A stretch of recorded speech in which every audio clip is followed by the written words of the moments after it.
Hello and welcome to Girlstreamers, episode number 32.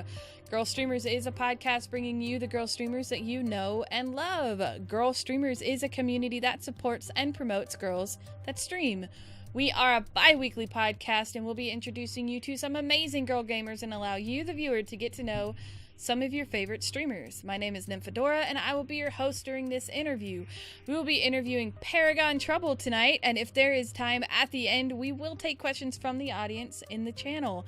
This is a live podcast, but we will also be available for download on iTunes, Stitcher, Google Play, and YouTube. What's up, Trouble? How you doing? What's up, girl? Hey. How's your week been? The past week, I started a new job and it had 4 weeks of training. And if you know what my past streaming schedule was, which was usually like start sometime after midnight. Yeah. Suddenly having to get up for a 6 a.m. training, a little bit hard. It's a little bit hard on me. Somehow I managed to do it though. I admit I probably napped a little bit here and there during training, but you know, they can't tell because it's from home. So yeah. I just like mute. Oh, this Ewin racing chair is so nice. Oh. And yeah, but it was only during like the really boring, you know, like HR stuff. You know, don't abuse the customers, don't abuse your fellow workers, don't abuse yourself, you know, the usual stuff. But you know, once they actually got to this, like, okay, I don't know this, no, pay attention. Yeah. And maybe only micro nap for like 1 minute so if really need to. So yeah. Congratulations on the new job, by the way. I don't think I've told you yet. Congratulations. Yay. Yeah. Because I knew you've been out for a little bit, so that's exciting. What is it? Like, are you doing the same thing you were doing before, or is it something new? More or less the same thing, a little bit more broad, or at least not for online courses anymore. It's, I'm not sure if I can mention exactly which company it is, but Right. It is basically like wireless gateway support. Okay. So Rad. it's like modem won't work, blinky lights, no, what, huh? So yeah, I'll be helping people with that. Okay, gotcha. So I'll be calling you when my shit goes out for the umpteenth time during the day because Charter will not fix.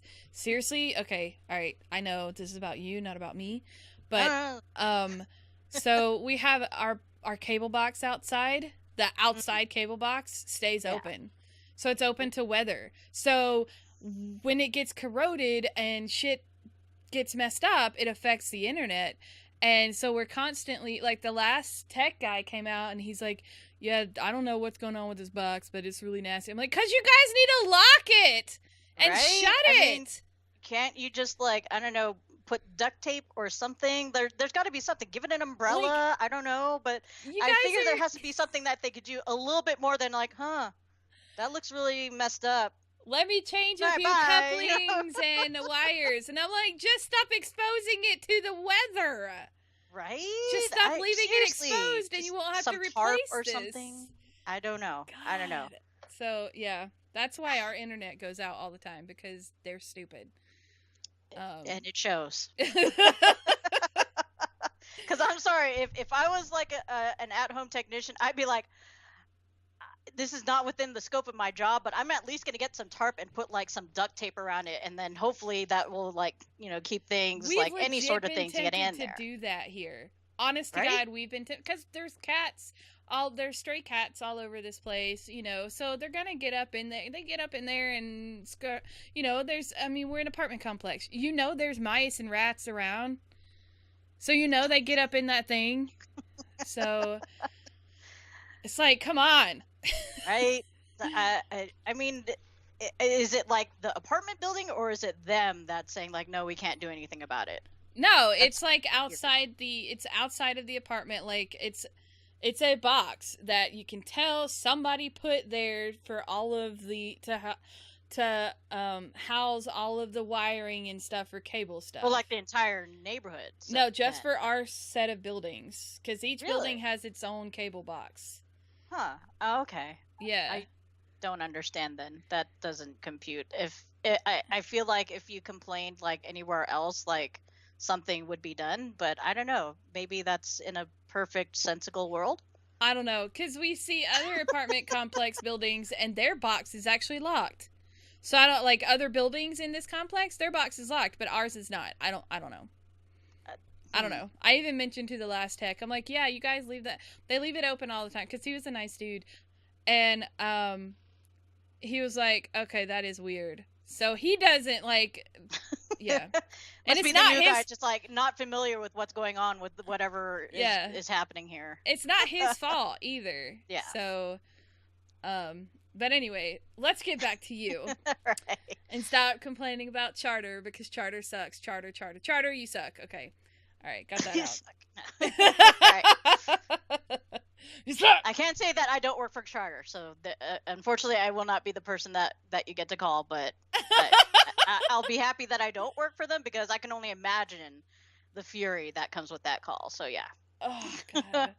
Especially coming from like two really tech savvy people. So like we're not stupid. You can't talk down to us. We probably know more than you do. Right. You can't do the whole like Men in Black, there's some swamp gas and a weather balloon and click, no, you can't, no, it's not going to work. So yeah. Like I will like most of the phone, texts and stuff, they're really nice cuz I'll call them up and I'll be like, before you go through your spiel, I stream for a living, so I've already done all of the troubleshooting stuff and this is a regular thing. So let's just move forward. They're like, I could tell you verbatim what I have already done here. You could do the IT thing, the IT crowd thing, where you just have a recording. It's like, yes, we have done this and this. I've turned everything on and off. Let's just go. I just need you to roll a truck out for me, please. I just started rewatching that the other day. Oh my god, I love that show so much. It's a good one. It's a great one. Have you tried? It's awesome. If you guys have not watched it, you should watch it. It's awesome. The IT crowd. Oh my god, I fell in love with Chris O'Dowd because of that. Oh hey, phone. Whoops, sorry. Love him just as long as he doesn't have chocolate on his forehead. It's just chocolate. So yeah. Oh, it's just chocolate. It's just chocolate. The fact that he just swipes it off his head and immediately just puts it in his mouth. It's like, whoa, bro, I know it's just chocolate, but still. Right? Wow. There should have been at least a little bit of a pause there. I'm just saying. But anyways. All right. So how did you come up with your screen name? So it starts with tabletop gaming. We had just started playing Shadowrun. It was actually probably the first time I'm sorry, that's the second game because I think the first game that we played was Star Wars. And so the second game that we were introduced to was Shadowrun. And actually no, never mind, that was a different character. So my first character of Shadowrun was named Punk. And then eventually, it's like, okay, let's start a new cast and everything like that. So I was like, okay, it's like, what are you going to name, this character? I was like, I don't know, Trouble. It's like, okay, that works. So fast forward a little bit, now I'm working at the Apple Store. And this was when they were just kind of rebranding. I don't even remember what it was called at first. But they changed it to, the me.com thing, right? And they were like, it's like, okay, now since you work here, everybody gets an @me.com email. I was like, oh, cool. And I was like, ooh, I wonder if anyone has holla at me holla@me.com. I was like, damn it, somebody already has it. So I was like, okay, what else can I do? What is good for me? And I was like, ooh, ask for trouble @me.com. So then it became Ask for Trouble, and that kind of followed me to like Xbox Live. It followed me to like PSN. And I think on Steam and everything as well. And this was actually kind of miraculous for me because coming from the whole IRC age, I feel like I changed my nickname like once every 2 weeks or whenever a new anime would come out. It's like, oh, this is my favorite character now. I have to use its name before somebody else grabs it and everything like that. So it was a miracle that I was actually sticking to one name for like quite a few years. And then came along this lovely lady named Crumble. We had met via Facebook Girl Gamers group and whatnot. I started watching her YouTube things, and I was like, this girl is hilarious, and she has an English accent. I kind of need to get to know her. And so I got to know her, and sparks happening and everything like that. I asked her out on Christmas, so yes, literally on Christmas, I gave her my heart. I gave you my heart. Exactly. So she's so adorable. She's adorable. I know I still need to like drag her in, but she's like, oh no, I don't have all the equipment yet. I don't want to start it yet until I have everything, but I will. I'm gonna drag her in here at some point. But so yeah, of course, we wanted to start doing like, at first just YouTube stuff together, or just like, gaming together. And we're just like, okay, well, we kind of want to have matching names. And it's like, what do we both really like? And we're like, well, we both really like Mass Effect. And I was like, well, I could be Renegade Trouble, but I'm like, but I feel like that makes too much sense. So I was like, why don't I be ParagonTrouble? So that way it's a little bit more of like an oxymoron. Yeah. And then she could be Renegade Crumble, which is just kind of like, oh, you're a renegade, but you're so cute because you're small and crumbly or something like that. So yeah, thus I became ParagonTrouble, and she became Renegade Crumble. Nice. Nice. Because you used to be Ask for Trouble on Twitter, and then when you could change it, you changed it to ParagonTrouble. Yeah, so I think the only thing that is like permanently stuck as Ask for Trouble is my PlayStation network name, and that's because Sony. You can't change those. Yeah. Yeah. So. Yeah, my PlayStation name is yeah, it's BR Poet, but it's BRPOIT. Which makes no sense to anyone when they hear it. They're just like, that's a random set of letters together. Okay, cool. And I'm like, it stands for Bathroom Poet. And there's a story behind that for another day. Okay, we will have to hear that story sometime though, because now I'm like, Yeah. It's like, is Nymphadora just going around to random bathrooms putting poetry on them, on the doors? Yeah, like, that's pretty much what happens. All right, there you go then. Hey, mystery solved. It was in high school. And I wanted a moniker. I didn't want to sign it my name. So Understandable. I wrote like really funny bathroom poetry, and I didn't write on it because I was a good girl. I'm not gonna defame school I just property. did it with pencil. No.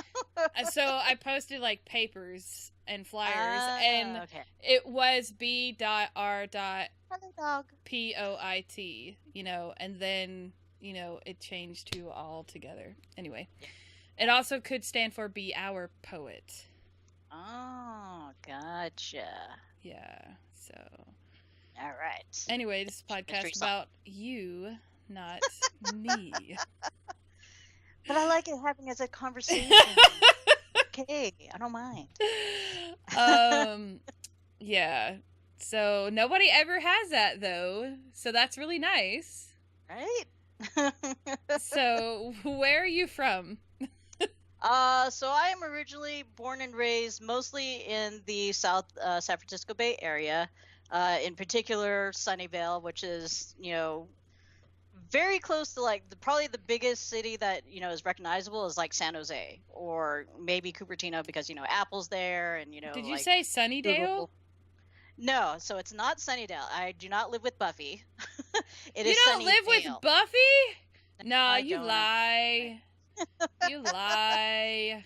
I was not a cheerleader or anything like that. No.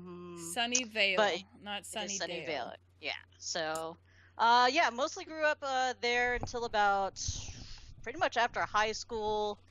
Then for a while I lived on the coast. So if you know where Santa Cruz is, where they film Lost Boys and everything like that, it was like about 2 little small hops down. So it's like Santa Cruz, Capitola, and then Aptos, which is where my mom's it's technically still their house, but they're just renting it out right now because they're still living in Sunnyvale. But once she decides, okay, it's retire time now, it's like back to the beach house. So yeah.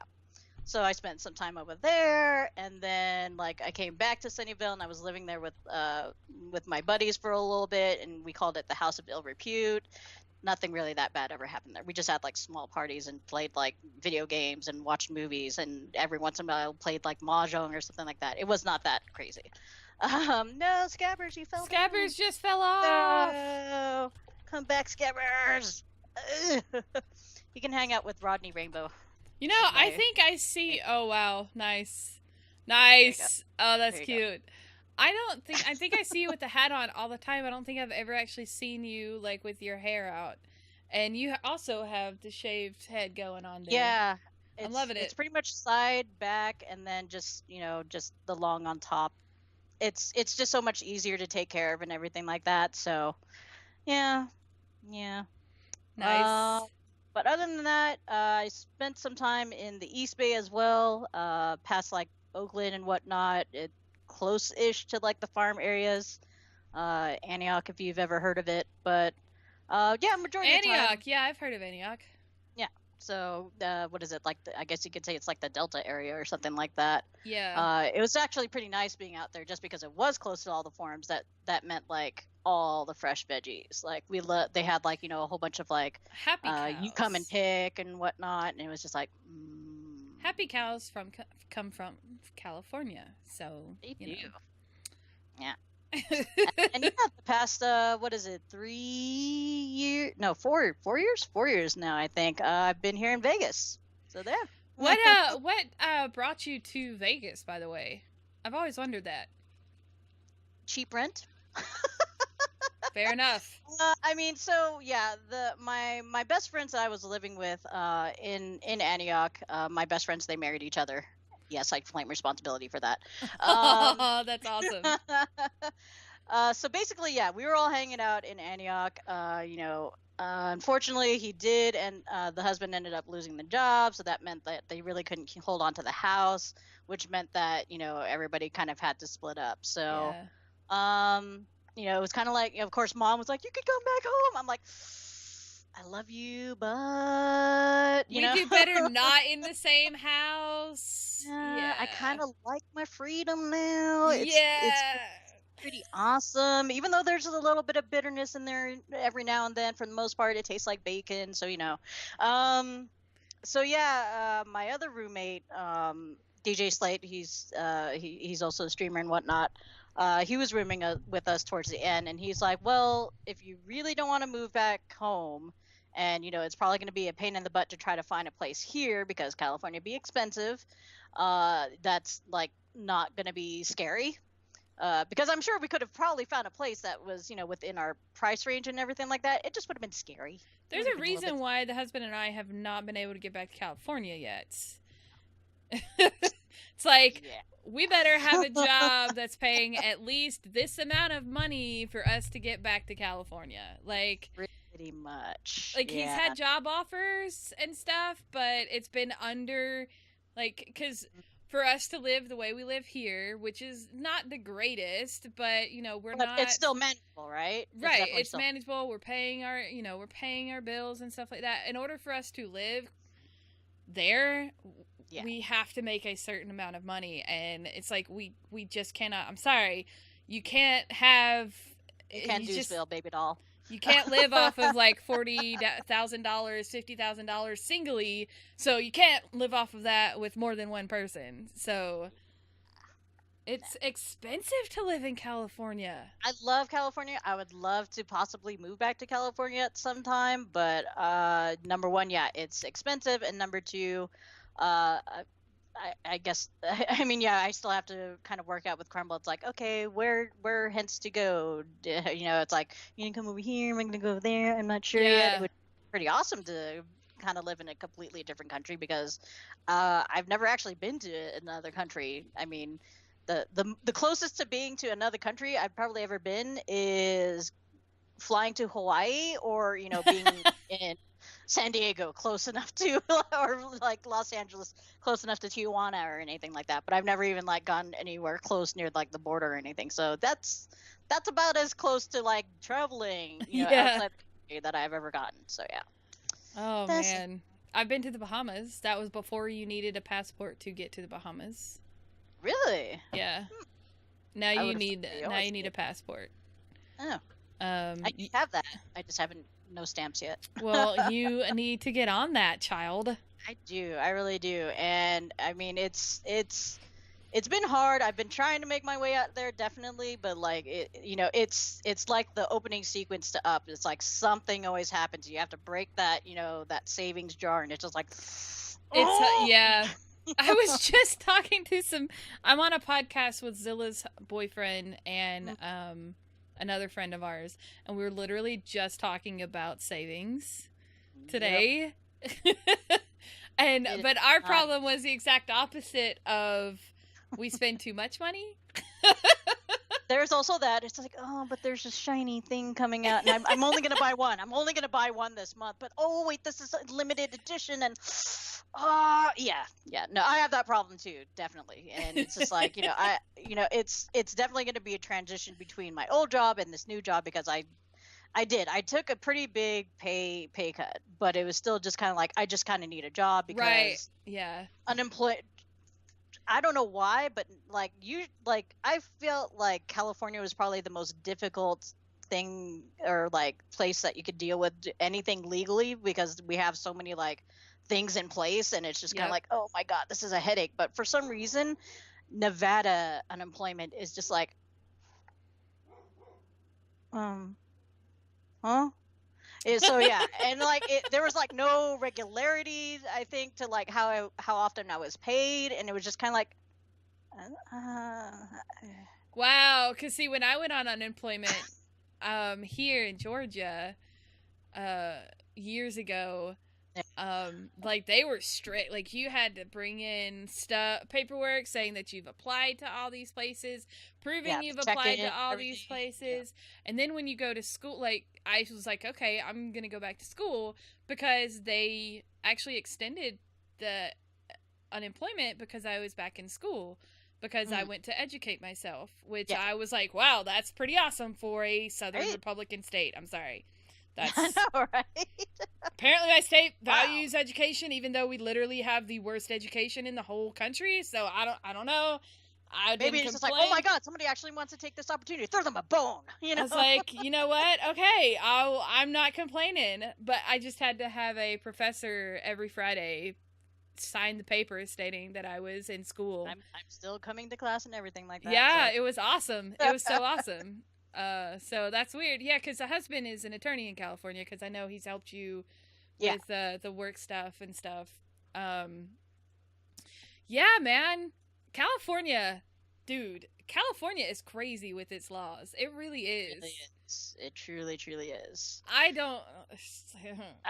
yeah. I also think if you're a California attorney and you pass the bar in California, you should be able to be barred in any other state, because it is literally the hardest bar to pass, because it's 3 days.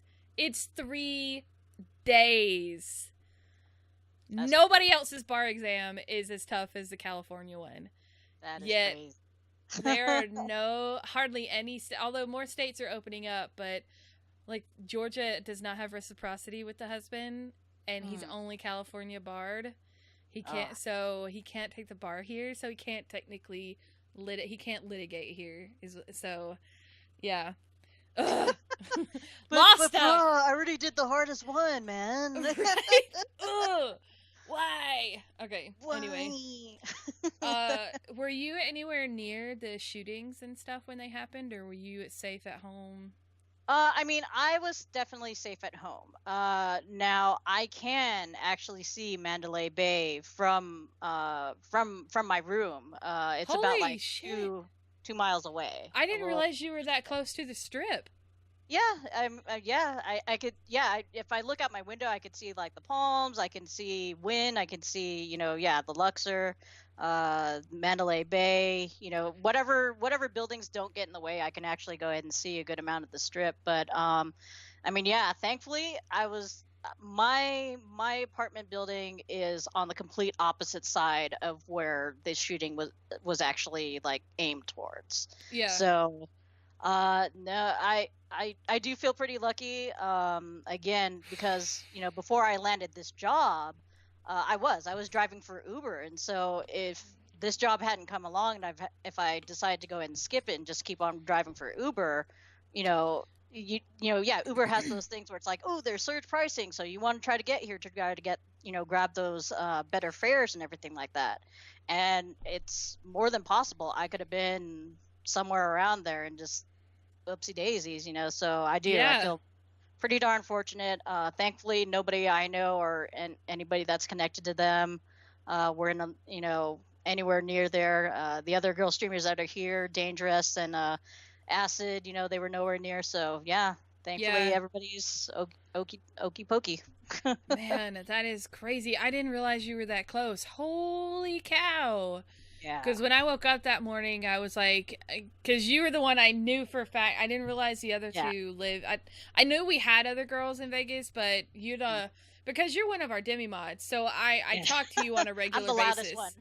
So I Yeah. talk to you on a regular basis because, you're one of our moderators. And, so I immediately thought of you. So I was like, okay, she better be. I want to know that she better get in touch with me ASAP. I want to make sure that she's okay. Oh, I did. Yeah. I mean, again, that was a night where it's like, okay, I need to go to sleep early so that way, I can get up for training and everything like that. But just as I was like pretty much laying in bed, just starting to chill out, yeah, one of my old buddies from Apple, he's like, "Are you okay?" I'm like, "Yes. Why? What is something going on?" He's like, "You need to check the news right now." And I'm just like, "Okay." And yeah, like sure enough, I was like, "Oh my God, no, I'm totally fine."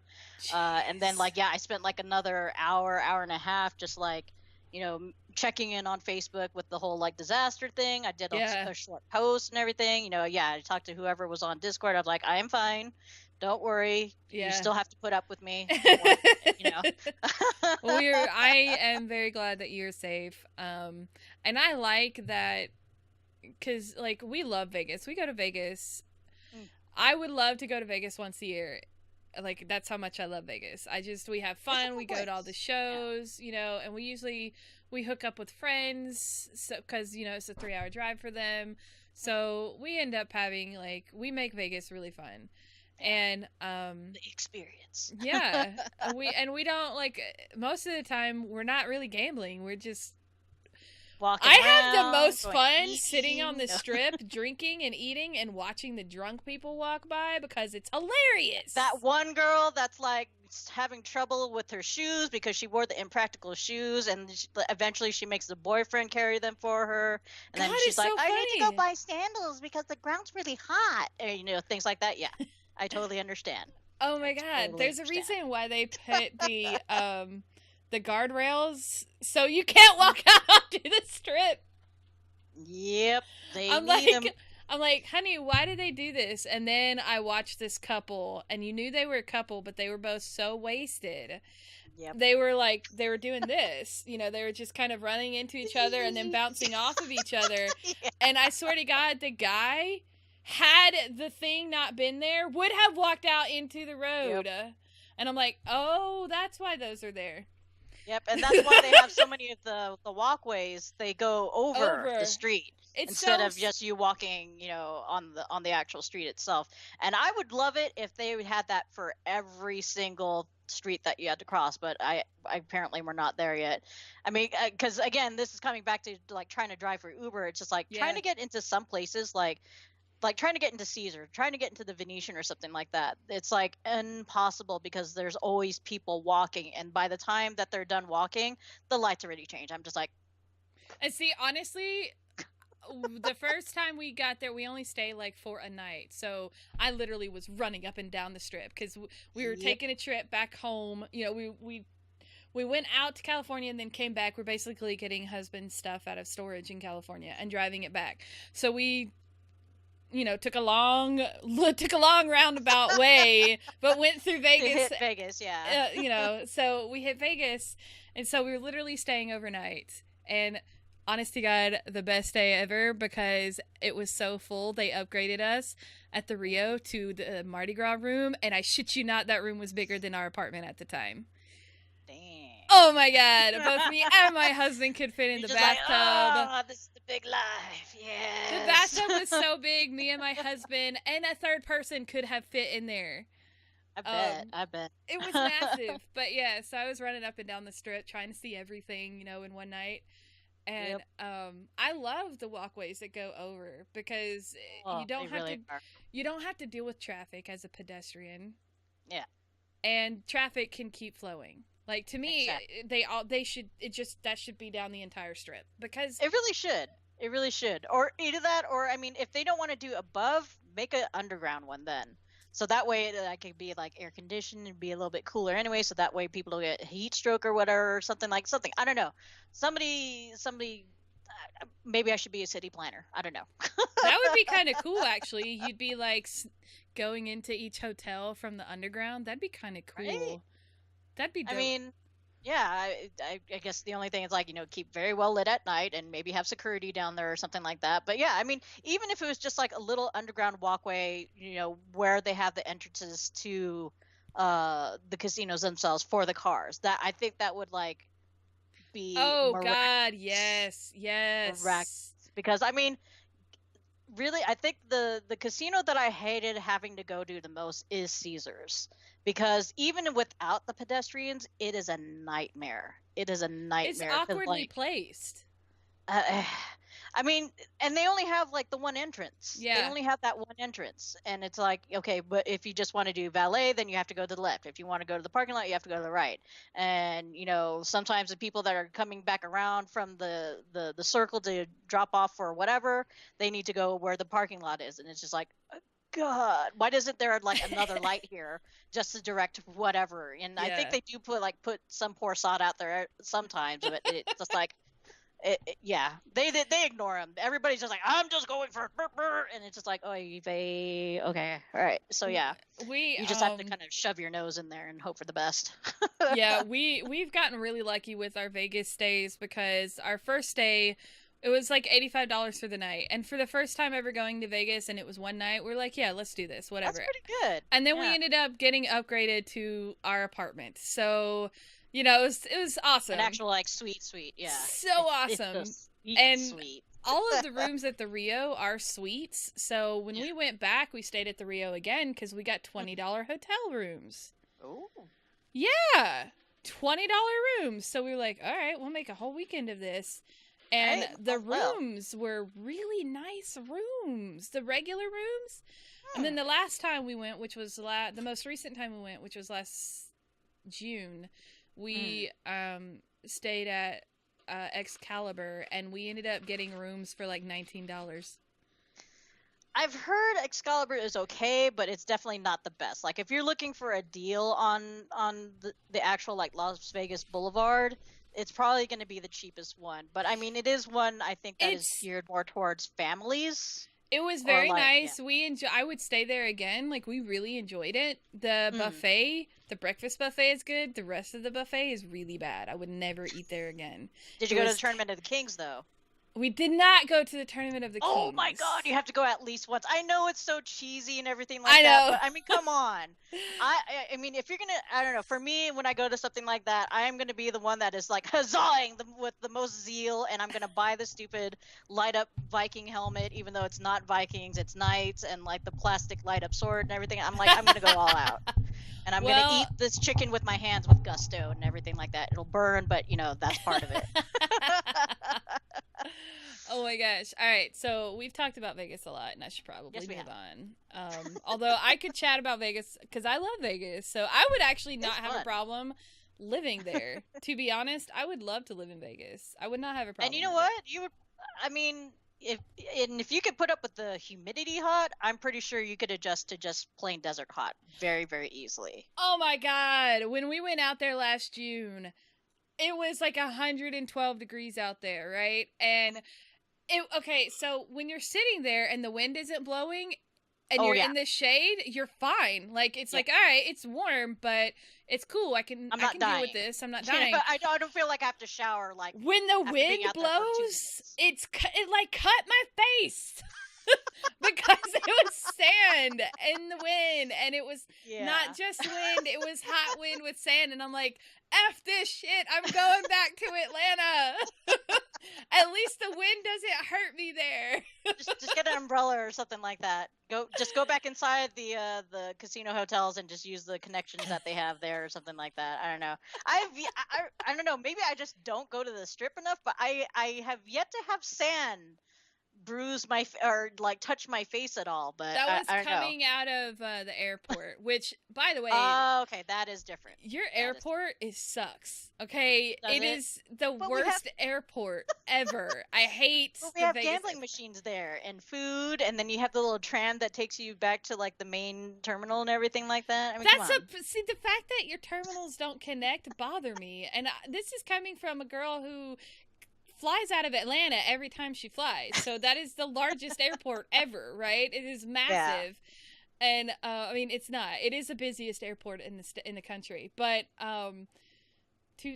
but like all of our terminals are still connected in a building. You may have to take a tram to them, but you don't have to go outside, ride a bus, get cut by wind, and get to your thing. It's like it's weird. It confused me, and I thought we were gonna miss our plane because we ended up at the wrong terminal because we didn't drive at all when we went to Vegas. We took public transportation, we took Uber, everything. Yeah. So public transportation takes you to one terminal, and then you have to get out and transfer to another bus to go to the next terminal, and then transfer and go to the next terminal. And I'm like, what the hell? Why can't you just make 3 stops on this one bus? This doesn't make sense to me. See, and that is a little odd to me. And I think I mean, because San Jose's airport is kind of the same. It has 2 different terminals. And like, you know, you have to decide, okay, or you have to look up ahead of time, okay, am I going to 1 or 2 or whatever?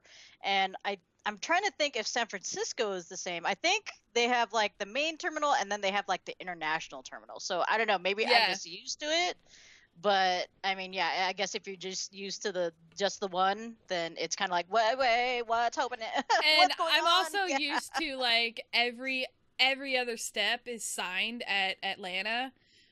Like they really sign the shit out of like nowhere. They don't sign the roads here. But if you go to the airport, you're not going to have a hard time figuring out where you got to go in that airport. Here's the walkthrough for the airport. Right. But like when we got off the plane at Vegas, one, we couldn't find anybody to talk to figure out where we needed to go. There was nobody there. It was the most deserted airport I've ever been to. And I think it depends on what time you fly in, though. It was like 5 o'clock in the afternoon. Okay, I don't know then. Never mind. I can't think of any sort of excuses then. I mean, if it was like, you know, dead early morning or dead, you know, like 3 a.m. flight, it's like, okay, yeah, I'm pretty sure everybody just like majority of people have just gone home and you're stuck with it, like an empty gate and whatnot. But like 5, I feel like there should be people. I feel like there should be people, but I think it was a little bit later than 5, but it wasn't late enough for like the airport to be quote unquote closed. Yeah. Like, it was so weird. I was like, all right. Like, the gift shops were still open and everything. Yeah. Like, this is odd. I'm not a fan of this airport, but it brings me to Vegas. Fun fact for people who don't know this, Vegas's landing strip is actually not up to code. It's too short. So when maybe that's why there's always so many like delays and whatnot. I don't know why, but there's always like some kind of delay. Oh my god! Never had a delay until we were coming back home from Vegas, and it was awful. It was god awful because we already left. Like the plane was leaving late, and then it delayed 2 hours, and then another 2 hours. And the husband, like we were coming in, we knew we were already coming in early. So he was just going to sleep on the plane and go to work. Oh my god. We got home at 6 o'clock in the morning, Atlanta time. And he went straight to work from there. He was going to have time to go home and change. Thank God we brought a change of clothes for him just in case. It was awful. Anyway. All 5-hour energy. Right? All right. So what's the first game that got you into playing games? I mean, probably the first game that I really felt determined to like, you know, master in any way was probably freaking Kaboom on the Atari. But I mean, you know, as a kid, you know, I think as a kid, mostly what you're thinking is like, oh my god, this is so cool, or I want to play this with my friends, and you know, so on and so forth. But if you ask me like what game like got me back into gaming after that whole like, adolescent, just like, wee, games are fun, that it would actually have to be, it's a combination of Final Fantasy 6/3, because there's 3 here in the United States, but it's 6 over in Japan, and Chrono Trigger. Those were the 2 games where it's like I was Oh my god, in Chrono high school. Trigger. And then I was hanging out with a friend, and I was like, "Oh, what game are you playing?" He's like, "Oh, these are like Japanese RPGs." I was like, "Oh, I don't think I've ever really played any of those." He's like, "Oh, you want to give it a try?" I was like, "Yeah." I don't think I ever gave the controller back to him that night. I was like, he's like, "I gotta go to sleep." I was like, "Oh, okay, go ahead." I think So, somebody yeah. else I think somebody else on the podcast also, Chrono Trigger was their game that Katie. kind of got them into I want to say Katie, but was I'm it not Katie? Okay. I know Katie does love Chrono Trigger quite a bit, and I I'm think like, that's one of the things that we bonded on. it was crazy, man. I'm just like, yeah, that's funny. That's funny. Chrono Trigger. I'm like, hey, I know that game. Oh my god! Yeah, I mean, I feel like I've bought it on just about every system that it's available on. So I do have my original SNES cartridge. I do have it for PlayStation 1. I do have it for DS. What else was there? I think the only one I don't have it on is for like my phone, for iOS or something like that, which I'm pretty sure it is available for iOS. But yeah, I can also play it on my PlayStation 3 and my PlayStation 4. So that is a game that I could play over and over and over and over again and never get tired of it. It's like I don't know if I'm at the point where I could play it with my eyes closed, but just below that maybe. Yep, I have those games. Yep. So how long have you been streaming, and what got you into streaming?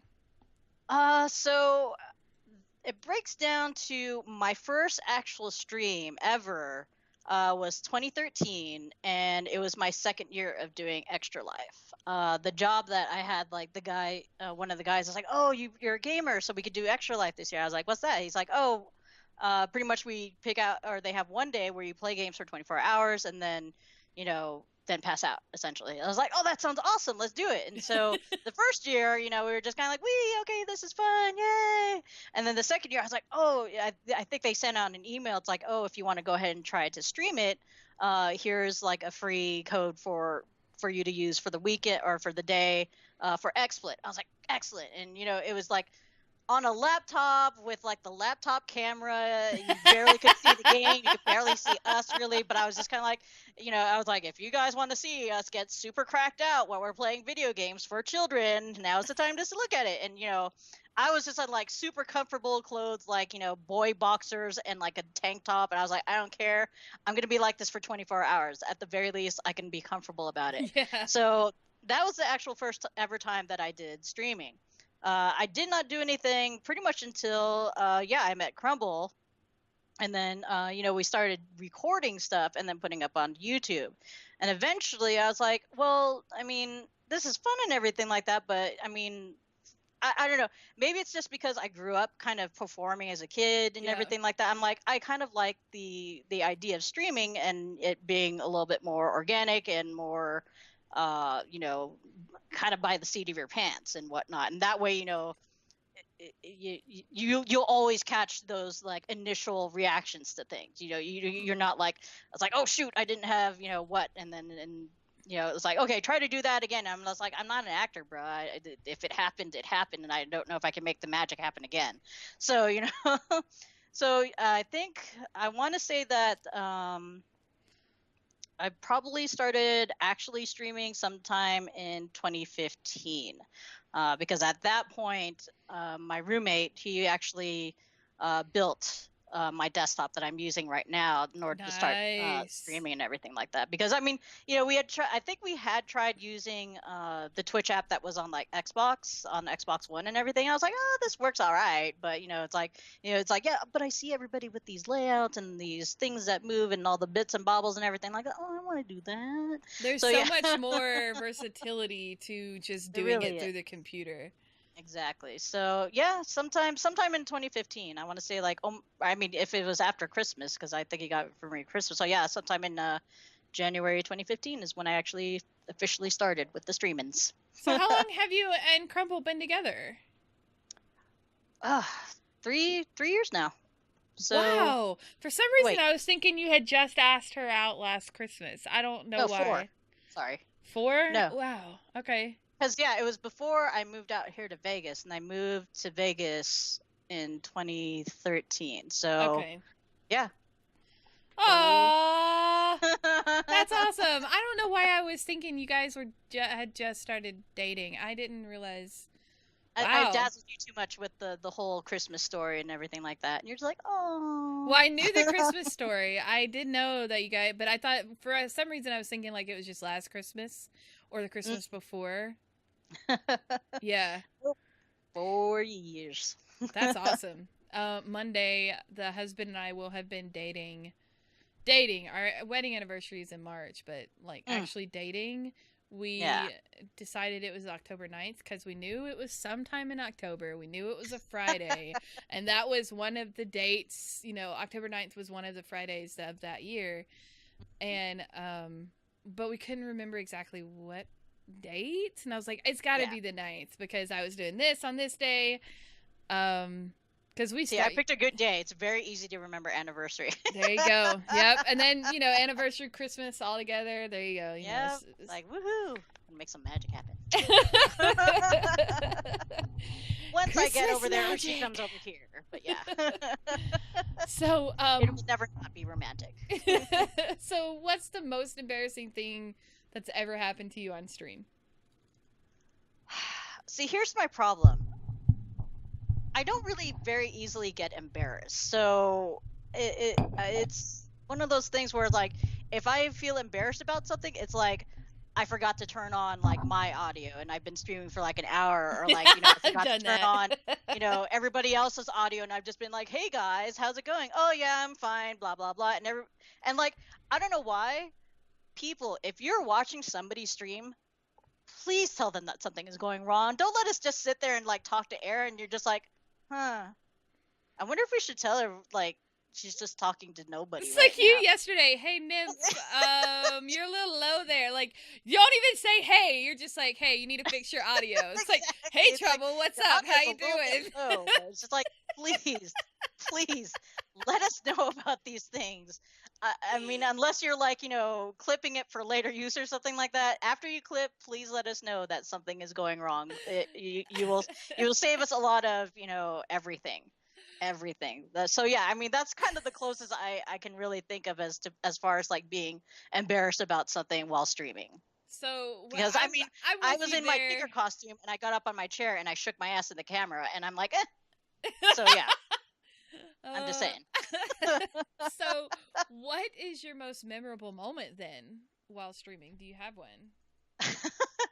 So I know that we ask about, like, trolling and whatnot too, and it's kind of funny because it is kind of like my most memorable moment, but it's, like, not, like, bad in a bad way. I mean, I guess in a way it is because I was being, you know, they were attempting to troll me and everything like that, but I mean, for me, yeah, like, I kind of do see, you know, trolling as, like, an opportunity to kind of, like, let me try to steer you back to the, you know, to the light as a Paragon, you know. It's like, I need to bring you back, or at least, you know, because I feel like, you know, a lot of times trolls, they just want, you know, yeah, they do. They want attention and everything like that. And it's like, I want to try to approach it as, like, you know, it's like, we could be friends. So, like, I'm just going to have this conversation with you, and either, you know, it'll work out and you'll be like, oh, you know what, you're actually kind of cool that, you know, you're actually just trying to have a conversation, you know, I've totally had trolls be followers because I'd say some smart ass comment back to them and they're like, aha, you funny. Right? Exactly. And then they stick around.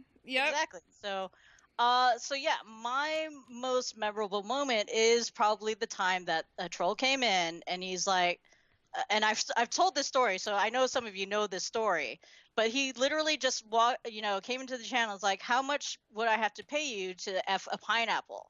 Are you so I was serious? Like, yeah.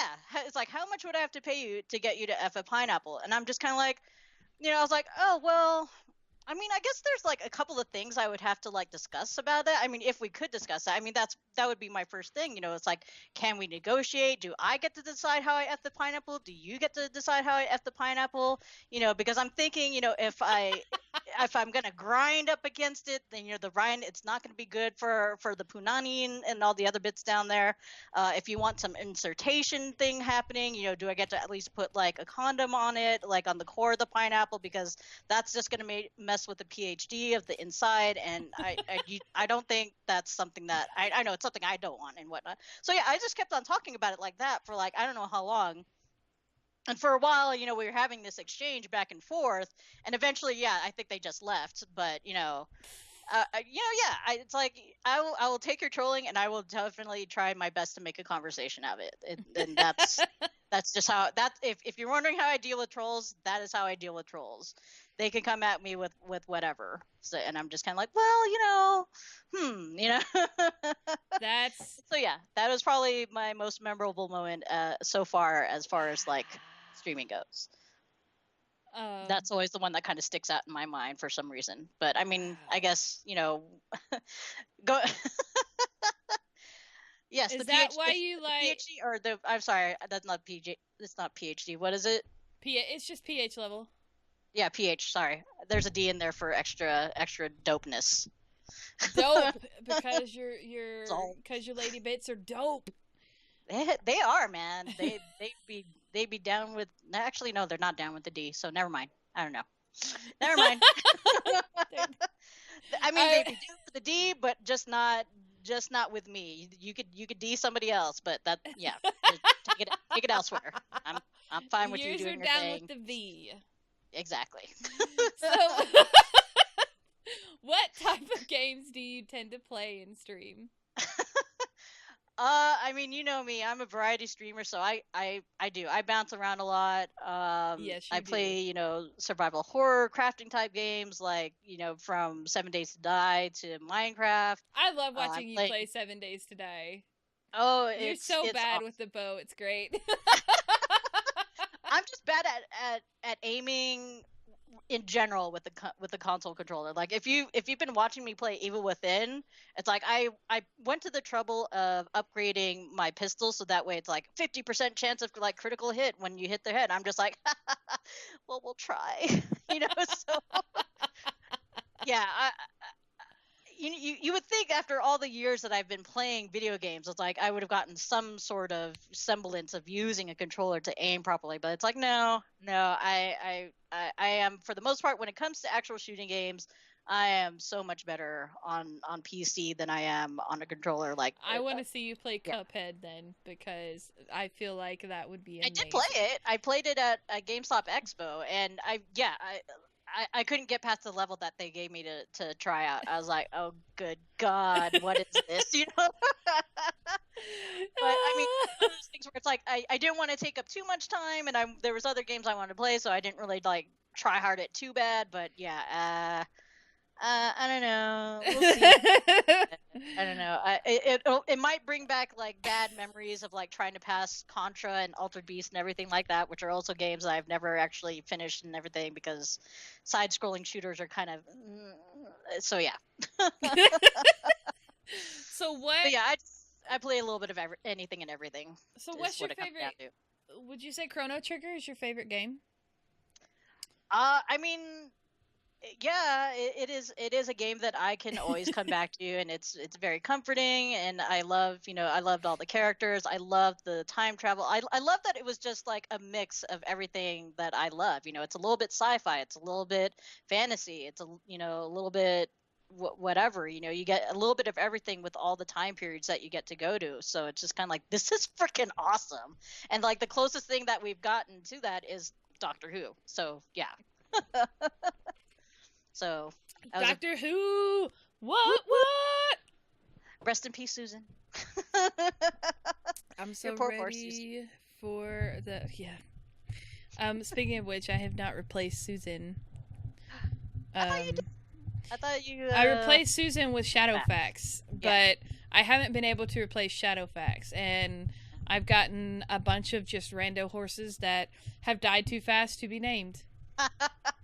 None of them are strong enough to stick around quite yet. None of them are strong. None of them are strong enough to take on the moniker of Susan. No.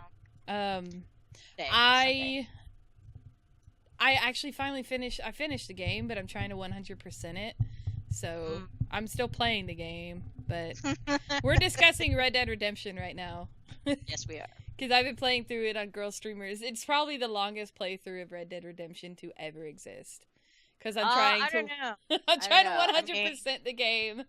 Red Dead Redemption is a game that I started, and then something else grabbed my attention, and then I probably didn't finish it until I moved to Vegas. And I think when did the game actually come out? It was 2009.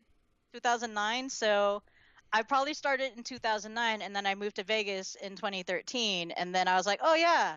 I never finished this game, did I? And I was like, okay, let's finish this game.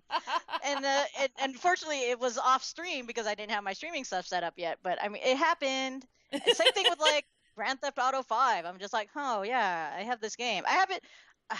I have Grand Theft Auto for both the 360 and for Xbox One, and I finished it on Xbox One. So. I bought it twice. I never finished it on the first system that I bought it for, but I finished it on the second one. So yay! Your face right now. So,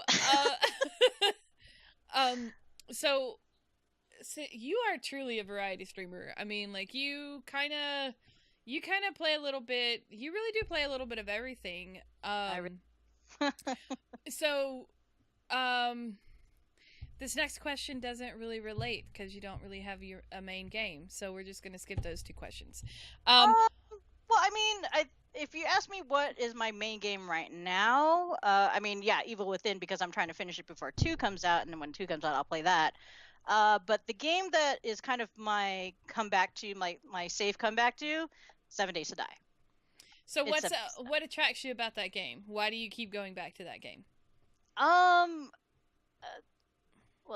Well, I mean, number one, my buddy's working on it, so I kind of want to always kind of give him feedback. It's like, can you do this? So that way I can do this and this. But I don't know. I like, I guess, kind of the simplicity of it. You know, I love building. I love, you know, it's one of those things where there's always something to do in the game. You're never really finished with the game. And since it's still an alpha, I mean, there's like so many more possibilities of what they can do with the game. And like, you know, like the newest thing that they've come out with for the PC version is, you know, because we used to have to just deal with like zombies, the various type of zombies. We had zombie dogs. We had zombie dogs. Oh God. Zombie dogs. Yeah, like the Dobermans, like the ones from Resident Evil. So yeah, those are scary. They can definitely kill you very, very easily. Those are probably the things I worry about the most, no matter what version I'm playing. There's zombie bees. I like the Walking Dead world where animals are not zombies. Yeah. Because I mean, so it's a game that you can turn off the zombies, and even if you turn off the zombies, you still have to worry about bears. Bears will ruin your day just a little bit. And then a bunch of bears just killed off all my horses in Red Dead Redemption. So aww. Yeah. Bears suck. So do you like survival type games? Is that? Because I mean that's kind of a survival game. It is. So I mean, I started, I think, with did I start with Rust? I think I started with, well, I mean, I think everybody starts with Minecraft, but okay, so I started with Minecraft, and then I moved on to Rust, and then I actually Rust got shut down. I never played Rust. Really? Yeah. It was kind of amusing because, you know, you had the whole thing where people would, you know, spawn in naked, and I don't know if you ever heard about like what was it? It was like the Brotherhood of the Rock, and it was just a whole bunch of dudes that were just in like the beginning nakedness carrying a rock, because that's the thing that you get when you first start the game. You have a rock. Oh yeah, yeah. I never played it, but I watched people play it. Yeah. Yeah. So, yeah, and you know the building system was pretty interesting in that game. But yeah, they shut down for a while, and in the meantime, we're like, okay, well, what else is there? And you know, we didn't really want to get into DayZ because we, you know, at least most of us were just like, we don't want to deal with PvP. We don't. It's like the game is already tough enough dealing with zombies. I don't want to have to deal with people coming in and griefing me. So I think the next game that we tried was H1Z1, and this is before they split off to do King of the Kill. So it was just H1Z1, and then I can't remember why we left that. But then then 7 Days to Die came out, and I think the PC version had been out for a while already, but this is pretty much when the console version came out. And like I said, my best friend, he works at Telltale, and he was like, "Hey, we got another survival zombie game coming out. Let's go ahead and give it a try, and that way I can get feedback from you as well and everything like that." And he wants the Telltale developers to join Girlstreamers, right? I need to. It's like, hey, so there's this opportunity that if you really want feedback, I'm just saying, right? I mean, So, but yeah, if you think it's hilarious watching me run around 7 Days to Die now, you should go back and watch the VOD of me and Crumble playing it the first time, and we didn't really realize the whole thing behind the seventh night. I could tell the story real quick if you want. It's up to you, but it's hilarious. Go ahead. So basically, we were just like, okay, this is fun. This is like realistic Minecraft, and like, okay, there's zombies. We have to deal with them every now and then, so I think we did have like some idea of like, okay, something's probably gonna happen on the 7th day, right? And it was one of those things where it's like, oh, we know Minecraft, we should be fine. We're practiced enough in Minecraft that we should be able to survive this just fine, right? Oh boy, we were wrong. So usually, in Minecraft, you can go into a cave, right? And then just close it up, and then nothing can get to you, right? And if you have a fireplace, nothing can spawn near you. You're generally okay. So we go into this cave, and we're just sitting there, crafting things, cooking things, and then whatnot. And, suddenly we start hearing, all this commotion. I'm just like, what the heck is going on? And it's like, it sounds like just a horde of zombies, like kind of tearing into each other. And we're like, well, we should be fine because we're in the cave, right? So we're just sitting there still crafting. And I'm watching, and I just start seeing like dirt falling. I was like, and I'm like, okay, well, I don't see holes. So for a while, I'm just kind of like, okay, maybe it's just a glitch, right? It's in alpha. That means there's going to be bugs and everything like that. And so I'm just like, all right. But it keeps happening. And I'm just like, so finally, and I haven't voiced anything about this yet. So finally, I like turned to Crumble. I was like, do you see dirt falling from above us? She's like, what? I'm like, do you see dirt falling? She's like, I don't know. I've been in another screen, and like dirt starts falling. She's like, oh my god, dirt is falling. I'm like, you don't think the zombies can dig? Can they? I mean, they don't dig in Minecraft. And she's like, oh my god, they can dig, can't they? And then like, so I look back up, and just as we're like, oh my god, big hole opens up, and we're like, and it's like 10 zombies, 3 dogs, and like they're all trying to squish through the hole, and we're like, oh! So we start like running around like crazy. They start falling through the hole. The only saving thing that we have is that the fire pit is there, and they start getting set on fire. It's not enough. So we're like, oh my god, where do we go? And like, so I go further into the cave, which it's just like a cavern, and it just stops.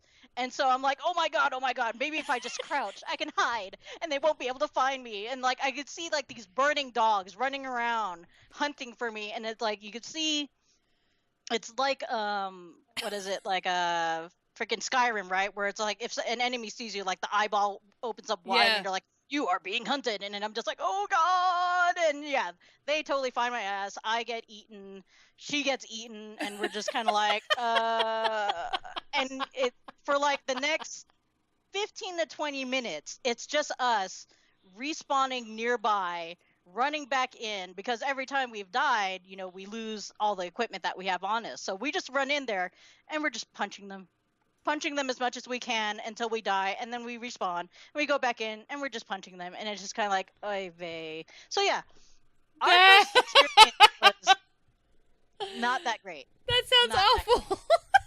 It was, yeah. No, Oh yeah. God. So we definitely learned. It was quite the learning experience. And it didn't really get better until like maybe 2 weeks later, because of it, eventually, like, okay, well, maybe if we go deeper into the cavern part and we build a house there, you know, it'll be safer. We'll put up spikes and everything like that. No, no, no, no.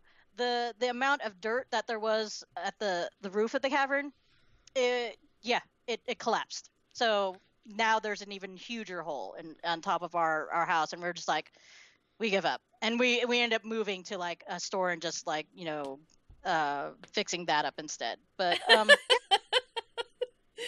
was a painful, Note to it self. was pretty painful, but yeah, now when I go in, I'm like, okay, we need to find water. We need to find food. We need to find a place to live. And we need to, it's like I have the manifesto of like everything that we need to do now. So now I don't know. I'm not going to say I'm pro, but I am practiced. So yeah. Are there any games coming out that you're excited for soon? Evil Within 2.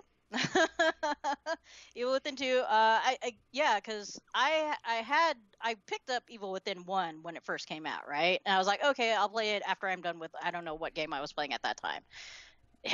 Never happened. And so here comes Game Expo 2017. I was like, okay, let's see what there's going to be. And everybody's like, Destiny 2, Destiny 2. I'm like, I don't think they're going to have Destiny 2 here, man. And I'm still not sure if they actually had a playable Destiny 2 or not. But I was like, I'd gone through and I played like all the games that I really wanted to play, but I saw that Bethesda had demos for Evil Within 2. I was like, oh well, I didn't play the first game yet, and like Ricky, I'm sure most of you know Ricky Joker's Jester. He's like, oh, you haven't played it? Oh my god, go play the demo now, and so that way I could see what it looks like. So I was like, okay. And I was like, oh my god, this is really awesome. I really want to play the first game now before the second one comes out. And now I'm just kind of like, oh, now that I played the second one, I know that the combat is so much better and everything like that. But I'm going to finish. So it was kind of like, if anybody's played Uncharted 1 and 2, it's kind of like the difference between 1 and 2 of Uncharted, where it's just like 2 is like a magical experience and it actually lets you do stealth kills and everything like that. Whereas 1 is just like, oh, so yeah. So what is one game that you would want to have a reboot or a mastering of? I would love to have. I don't know if I would want a reboot but I would be pretty happy if they just did a remastering of the Fatal Frame series or Project Zero, depending on where you are in the world. Because number one, I want it to come back to PlayStation, because the last two games of it or something like that have been stuck with Nintendo, and I'm like, why? But yeah.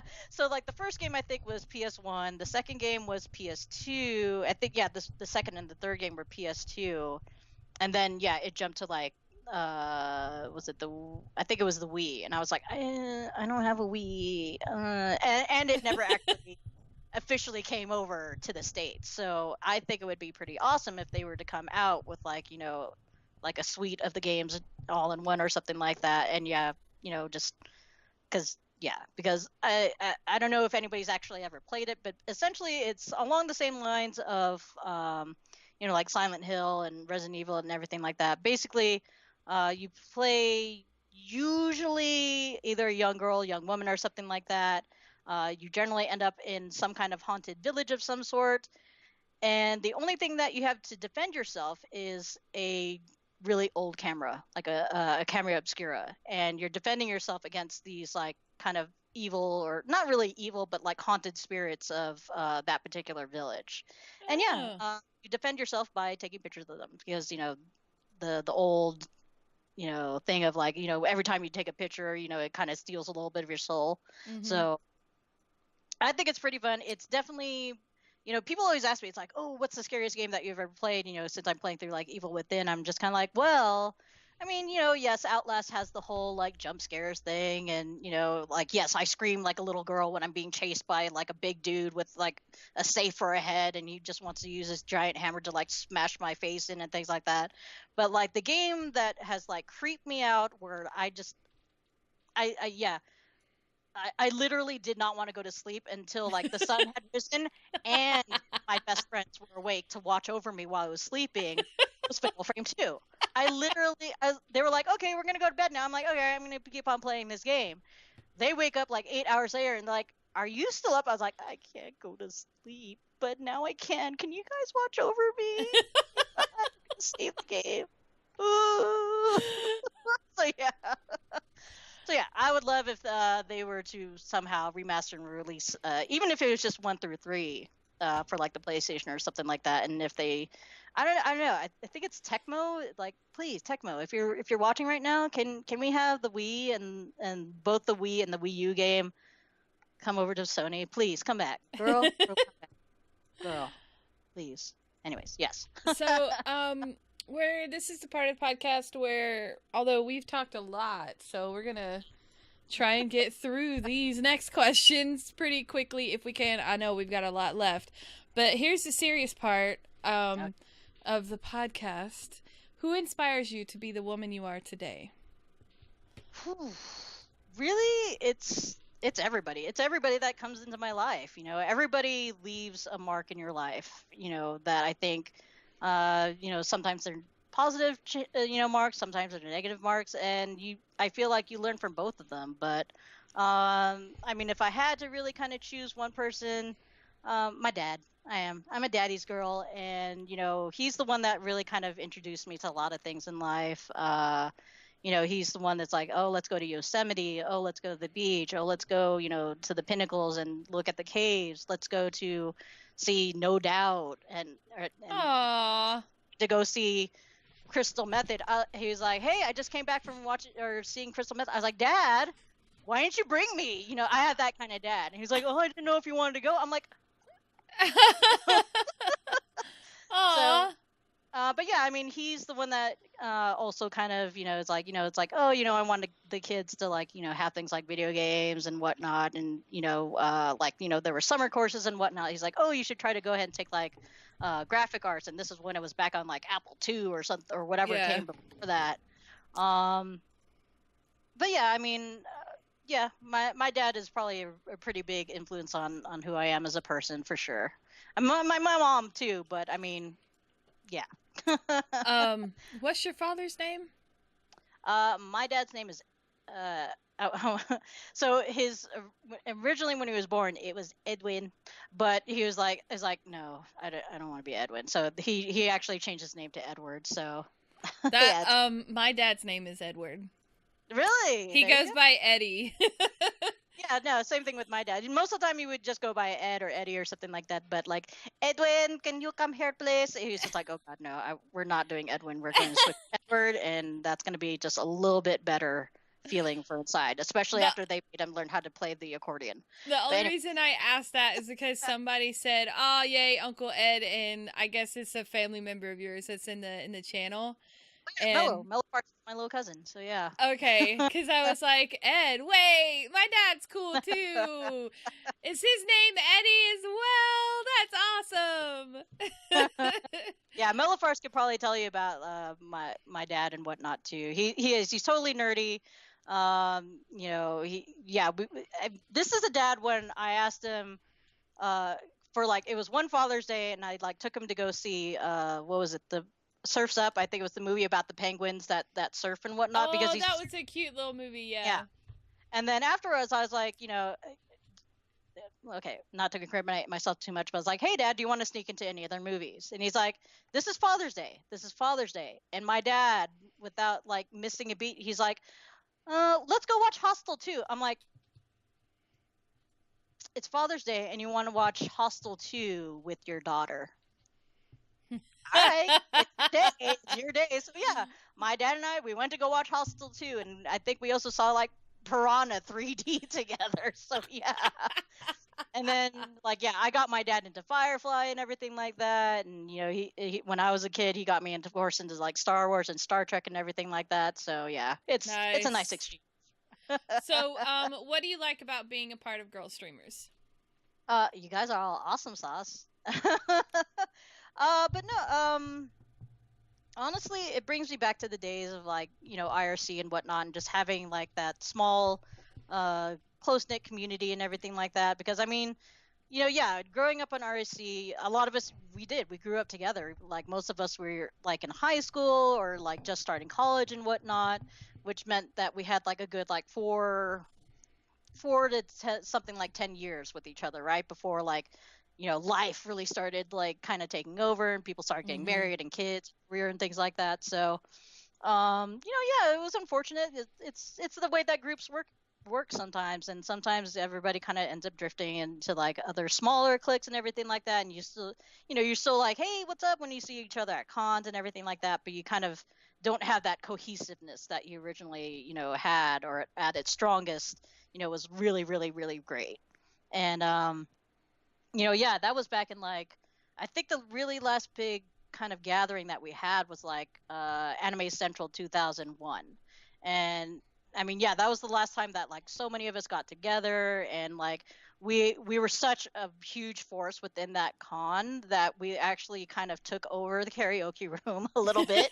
We kind of took over the DDR machines a little bit, and we definitely stretched the hotel's the jacuzzi. I think once we managed to squish everybody in there for the picture, once we got out, it was like the water was so low. I'm pretty sure that they had to actually like refill that thing so bad.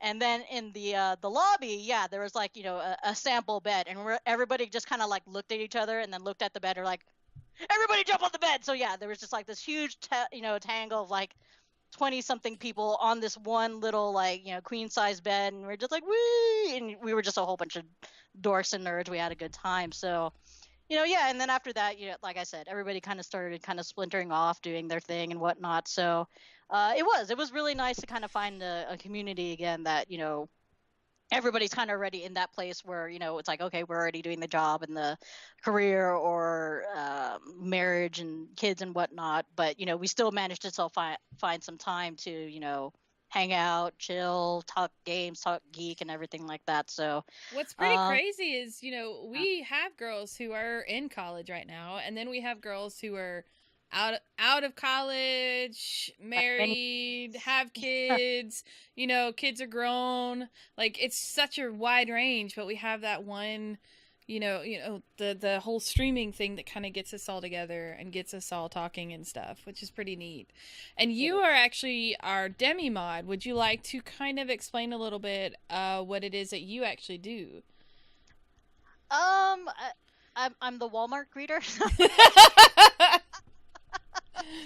Welcome to Walmart, I love you. No. If you haven't ever watched what was the name of the movie? Idiocracy. Yes, yes, yeah. Yes. Walmart, I love you. But I am kind of like the little bit of the channel greeter. I help people kind of, guide them towards like anything that they may need to do in order to get like on the bot, or just kind of general advice like where should I post like things for like my art, or if I'm having technical difficulties, it's just kind of like, oh, you just go here, you just go there. So I guess you could say, yeah, I'm kind of like the greeter slash concierge. Yeah, I would say so. I mean, Yeah. you are truly what is a moderator, what a moderator does. You Yeah. direct people in the right direction.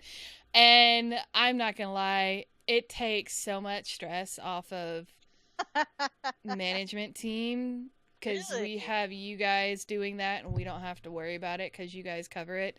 So we can go do our thing. Do all Like the things.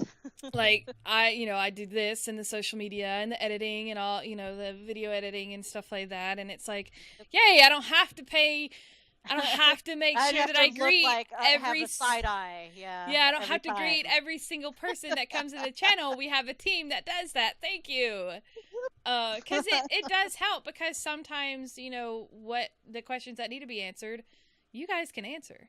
Yeah, You it's don't very need us to simple, or answer. it's just like, it's like, okay, like, yeah, the people that like, oh, I need to get on the bottom, like, okay, well, just make sure that you've done, the Discord profile thing, and then go ahead and ping Carice, and then, she's got stuff she got to do too, so, you might need to wait a little bit, but, she will get back to you, and if not, then I'll just keep incessantly poking her until it's like, hey, hey.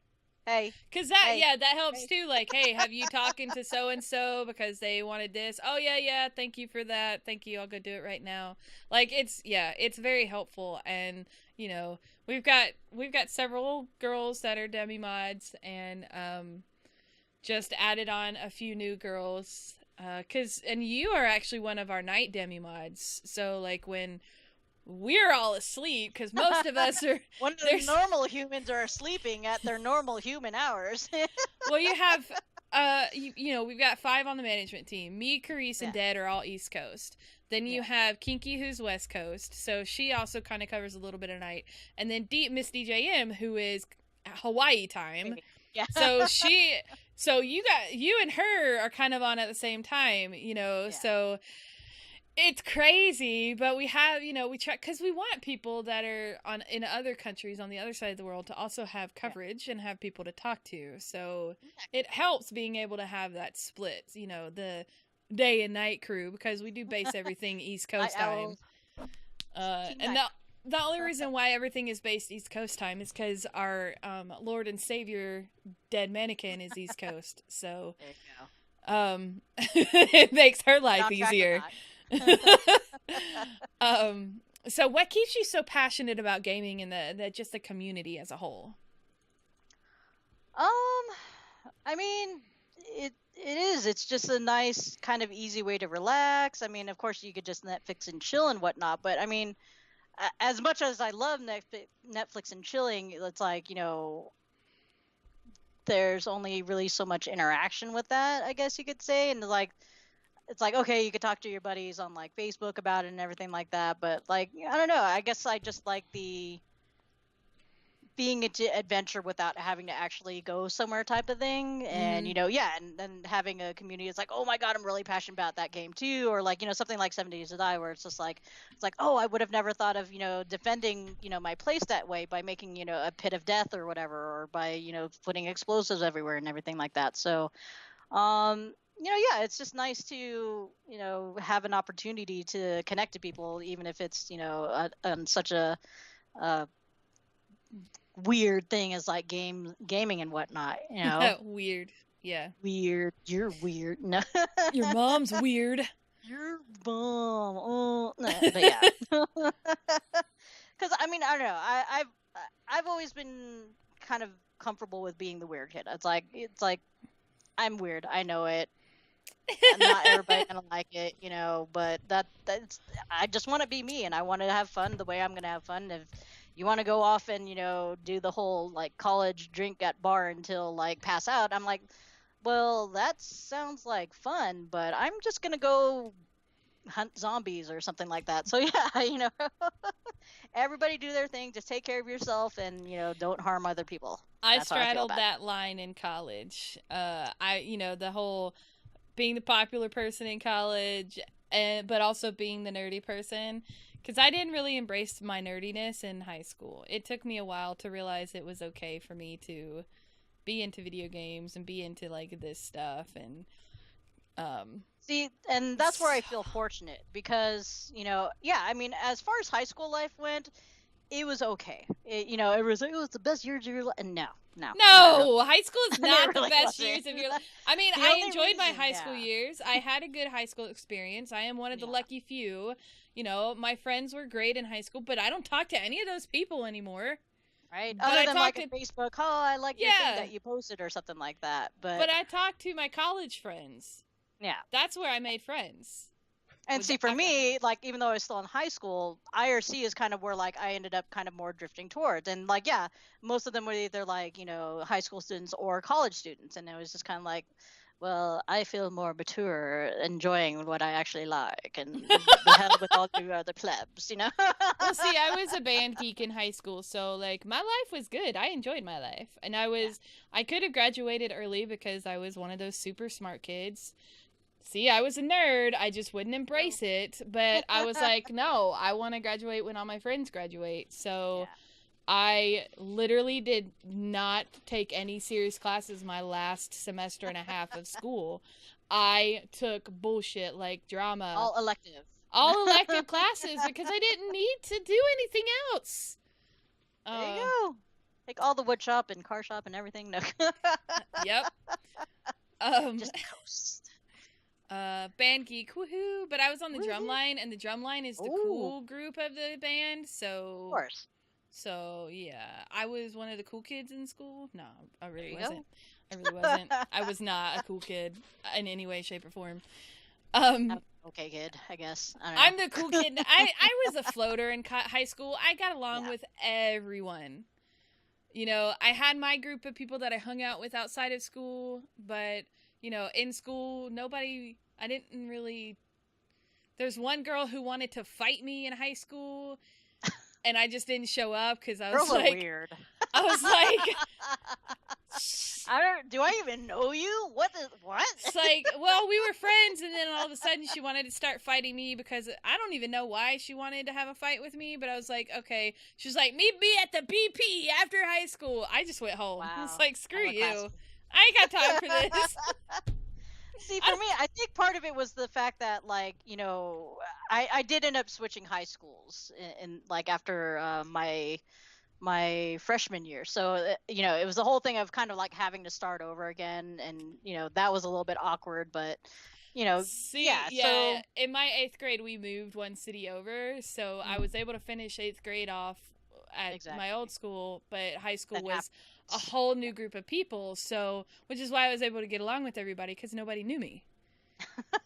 It's like, you know nothing about me yet. Like, so I was able to just chill out and enjoy my high school experience, and I didn't make long-lasting friendships, but that's because I had 4 years to spend with these people. Right? You know, and that 4 years you're in school and doing whatever your electives are. You know, I mean, yeah. Anyway, this is how. Pardon me. So ladylike. That was hot. So this is how like ridiculous my senior year, my year is. We never even had a high school reunion because we don't effing care. We don't care. I don't know if there was a high school reunion, but they might have lost track of me because I can't think of anybody that really stayed in touch with me or anything like that. But at least I never heard anything about it, which I'm fine with. I'm just like, whatever, you know. Like, I mean, it was a small high school. It was like 150 people who graduate, you know, in my senior year. And the few that I do keep in touch with, the only reason why I keep in touch with them is because we're all in the entertainment industry. I'm so not more joking. Connection than like friends. 10 of us are in the entertainment industry from our high school. It's ridiculous. And when I say entertainment, like, we're all successful in our own ways in the entertainment business. Like, it's mostly singers and artists, bands and stuff like that. But you know, there's one artist painter. She's now going back to school to be an art therapist. And she's beautiful artwork. And then, you know, I do this and in the film industry, and there's a couple of others that are in the film industry. And I'm just like, I'm looking at my senior class. I'm like, this is why we don't have a reunion, because we don't give a shit, because we're all going on with our lives. Because my senior class doesn't give a crap. Yeah. There's a few that are still there, and they're trying to do some weird thing for homecoming. And we're all like, everybody that's in the entertainment business is like, nah, we ain't. Nah, we don't give a shit. We got shit to do. We don't care. But, you know. I don't give a shit to see you. I didn't talk to you in high school, so I don't give a shit to see you in high school. You're not gonna get my band to perform for free. Just piss off. Like, I don't give a crap. So, what is your greatest challenge / obstacle that you've had to overcome in your life?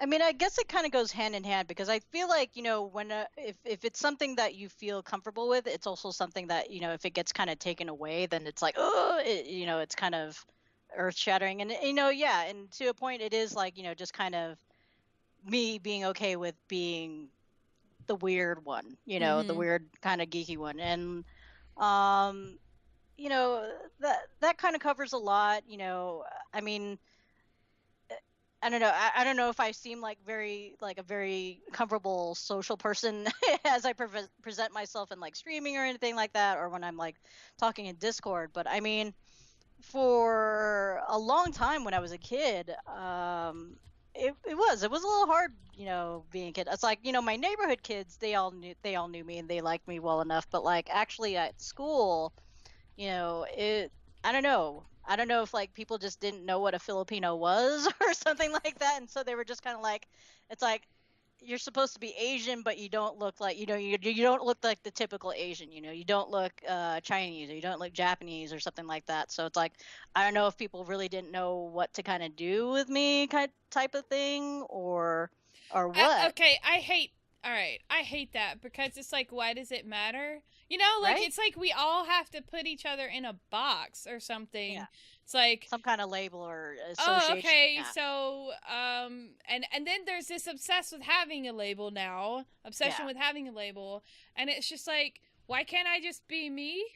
right. Why do I have to be cis? Like, why do you have to consider me cis? Like, why can't I just be a woman who's Why married? is that like a bad thing? Or like it's like, can I be cis and still like approve of I Yeah, can't even remember all the things. LGBT plus LGBTIAQAA plus or something. QURSTUVWXYZ. It's just Like, like and I get a little confused. right, and it's not.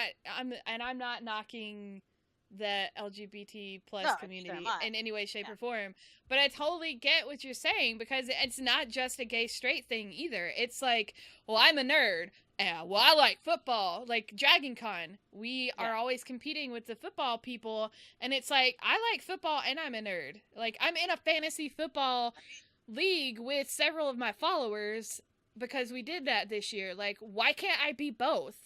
Right? It's like, what? What's wrong with that? I don't understand that concept. Why does there have to be this separation? Why can't we just appreciate each other for each other? Yeah.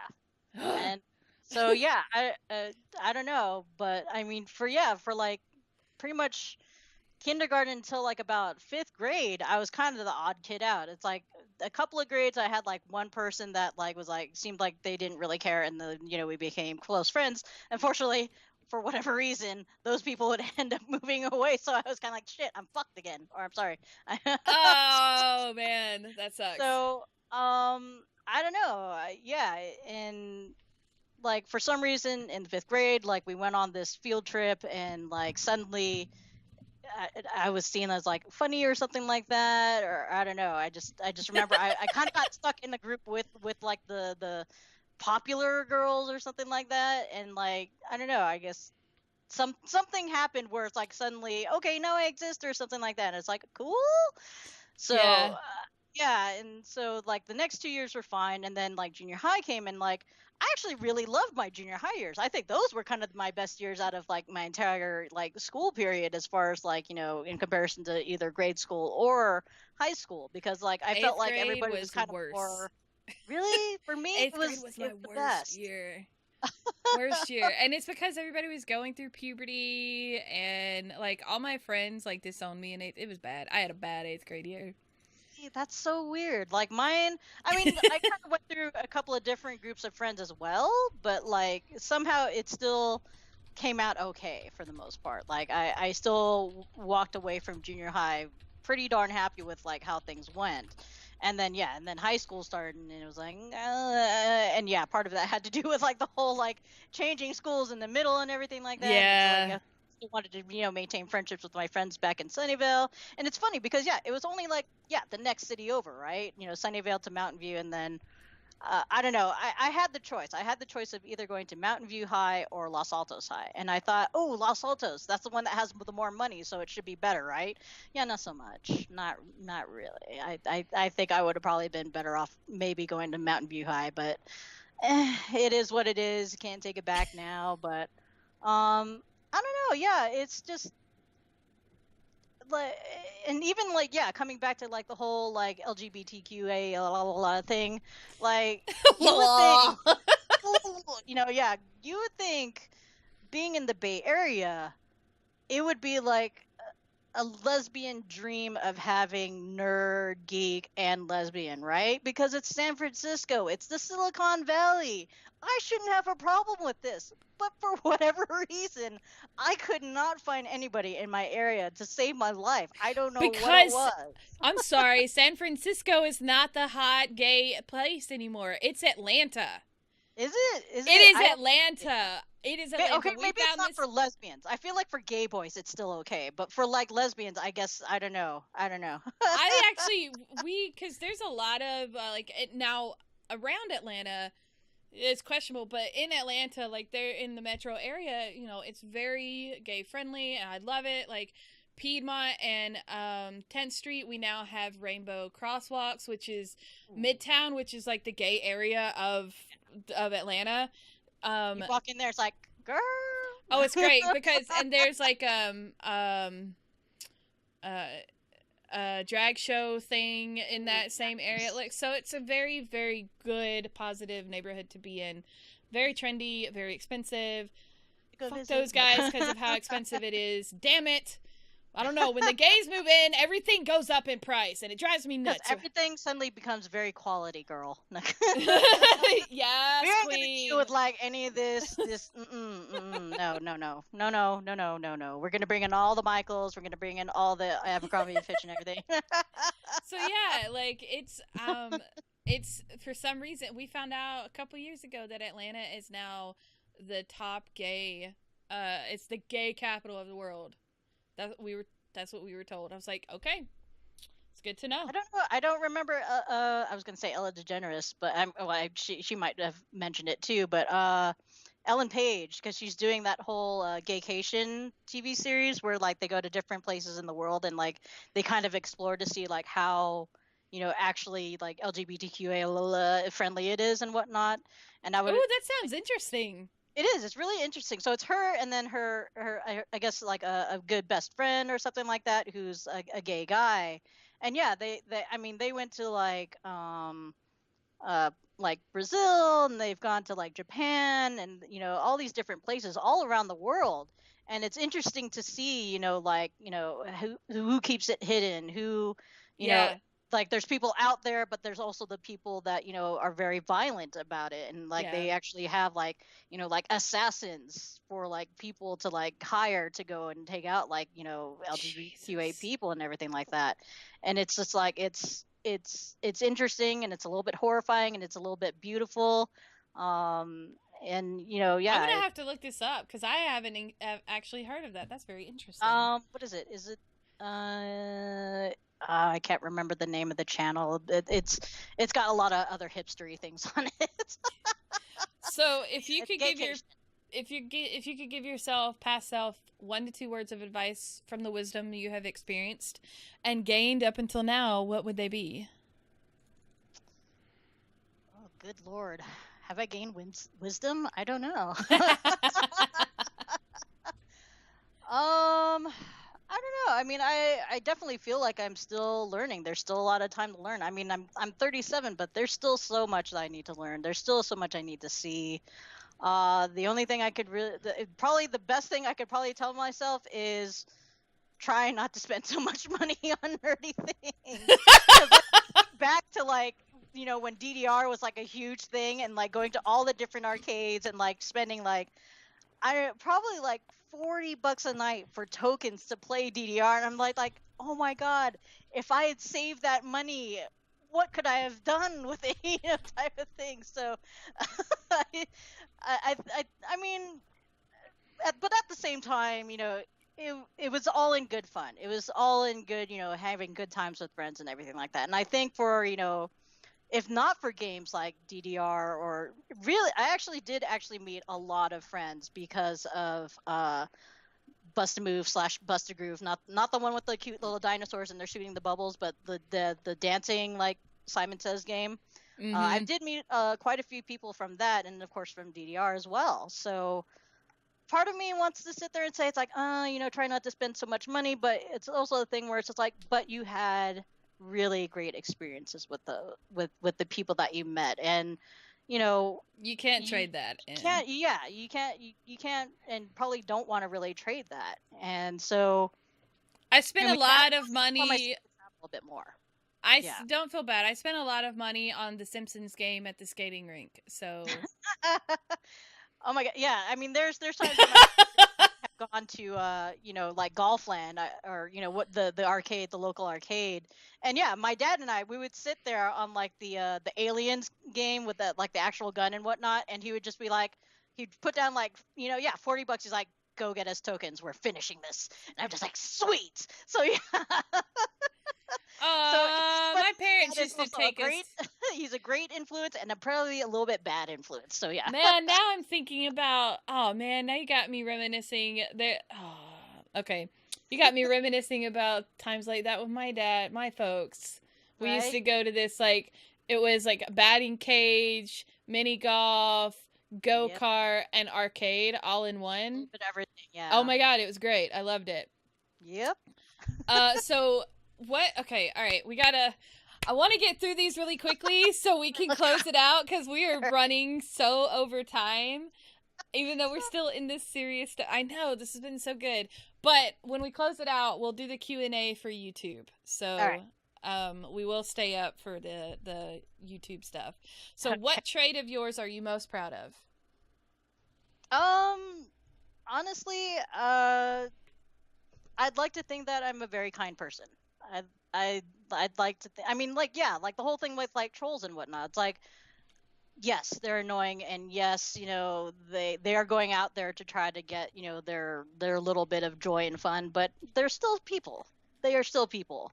They're usually young 12-year-olds. Excuse me, trying to find my turn to burp. Oh God, sorry.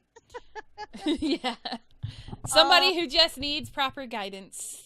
Right, and when I did have a little bit more extra money, yes, of course I bought myself some things. I bought Crumble things so that way she could start trying to get her streaming stuff going and whatnot. But I mean, I tried as much as I could to also donate, not just because I mean I didn't even really factor in the fact that it's like, ooh, you might get some tax deductions. I was like, no, I if I have the money, I want to try to go ahead and do things, and that's why doing things like Extra Life became like a really awesome thing, and I really want to get back into that.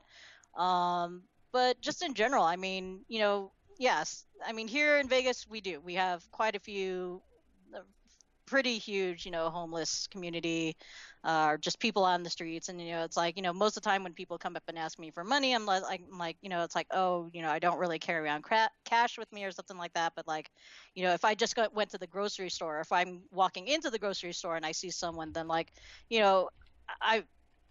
I might go to like the bargain area or something like that, but I'll still try to pick up like a little bit of something, especially like during the summer when it's like super hot and everything like that. It's like the very least I can do for someone is at least get them like water that is clean. So I don't know. When I can, I try to give back. That's something about me. What is your greatest insecurity then? People not liking me. I mean. No, I mean, again, that that's I'm laughing about it, but at the same time, I mean, it is a thing where it's just like, coming back to like the whole like gay thing. It's just like, it's like, why am I not like seen as attractive, or like, what do I need to be the the vegan crunchy type of lesbian to really like gain anybody's interest or something like that, or like or and if I may be a little bit like blunt sometimes, like even within like the friends that I have, I like to be a very joyful person. I like to bring joy to people's lives. I like making people smile. I love making people laugh. And sometimes, when people try to come to me and like talk about something serious, my response is to try to get them to laugh, try to get them to smile, try to not see it as like the world is not complete darkness. And sometimes that's good, sometimes that's what they kind of need. And of course it's really hard to read when most of the time these are things that are happening online. These are conversations that are happening online, usually during text. And so a lot of times it's hard to read, and I'll be like herp, and they're just like can you just stop and like take me seriously. I'm just like, oh, I'm sorry, of course this is very serious. I'm just like, but this is my way of trying to kind of ease into, what we're going to talk about and everything like that. So, yeah, I do get a little bit scared sometimes that, like, sometimes people don't find me trustworthy in the fact that, oh my God, you're always like being the Joker and things like that. And we love that about you, but at the same time, it's like, can you be serious? Yeah. Exactly. I'm just kind of like, oh, I'm sorry, So, yeah. what advice would you have for new people getting into streaming? I don't know, Mellofarce, what did I tell you? She literally just started like, a week or two ago. No, I mean, I feel it's the same stuff that a lot of people say, don't be afraid to fail or feel like you're failing.